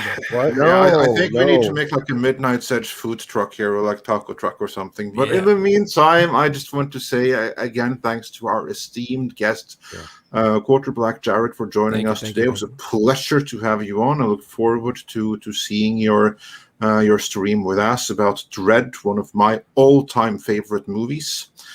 And also to Polly for hopping in. Always a pleasure to have you here, my friend. Thank you, boss. Is still waiting for Tom's Spanish language version of I Look Good on You. And that's after a few more Spanish language lessons, you never know what's going to happen. Mi español es tuno bueno como un pudo de puero mojado. What did you just say? I'm wondering if I should be offended es un bueno como un pedo de perro mojado. Well, it's as good and something like a dog. It's something dog. I understand. It's as good as the dog part. Un pedo. Oh my god. That's what I was doing yesterday, Andre. So there you go. Yeah. My Spanish sucks. Oh, I can live with that. Michael Ferraro. That's exactly what he said. I was like, wet dog juice? Dog fart. And I'm like, did you just call me a mojado? What should I do? Ay, Dios. Tom. I have no idea what I'm saying. No, perro. Well, no, perro would be with a U. No, perro. It's really hard to spell fart. Because it's Perro. kind of like not a real word. I don't know. Pedo. Yeah, that's how we roll. That means it's definitely time to round out here. But before that, I also want to say thanks again to our amazing moderators for keeping control, and of course to every single one of you that has been watching and enjoying the show. And Sailor Sonic's like, I'm out. Sorry. I'm done. Oh, Polly, nice crotch shot there. I wonder what you were up to. That was a good shot. So, yeah. And with that, everyone, it's been a pleasure as always. And we're going to have a review of the final episode of Loki very, very soon here. And with that, I do believe, Tom, it is time for some koalas in the rain.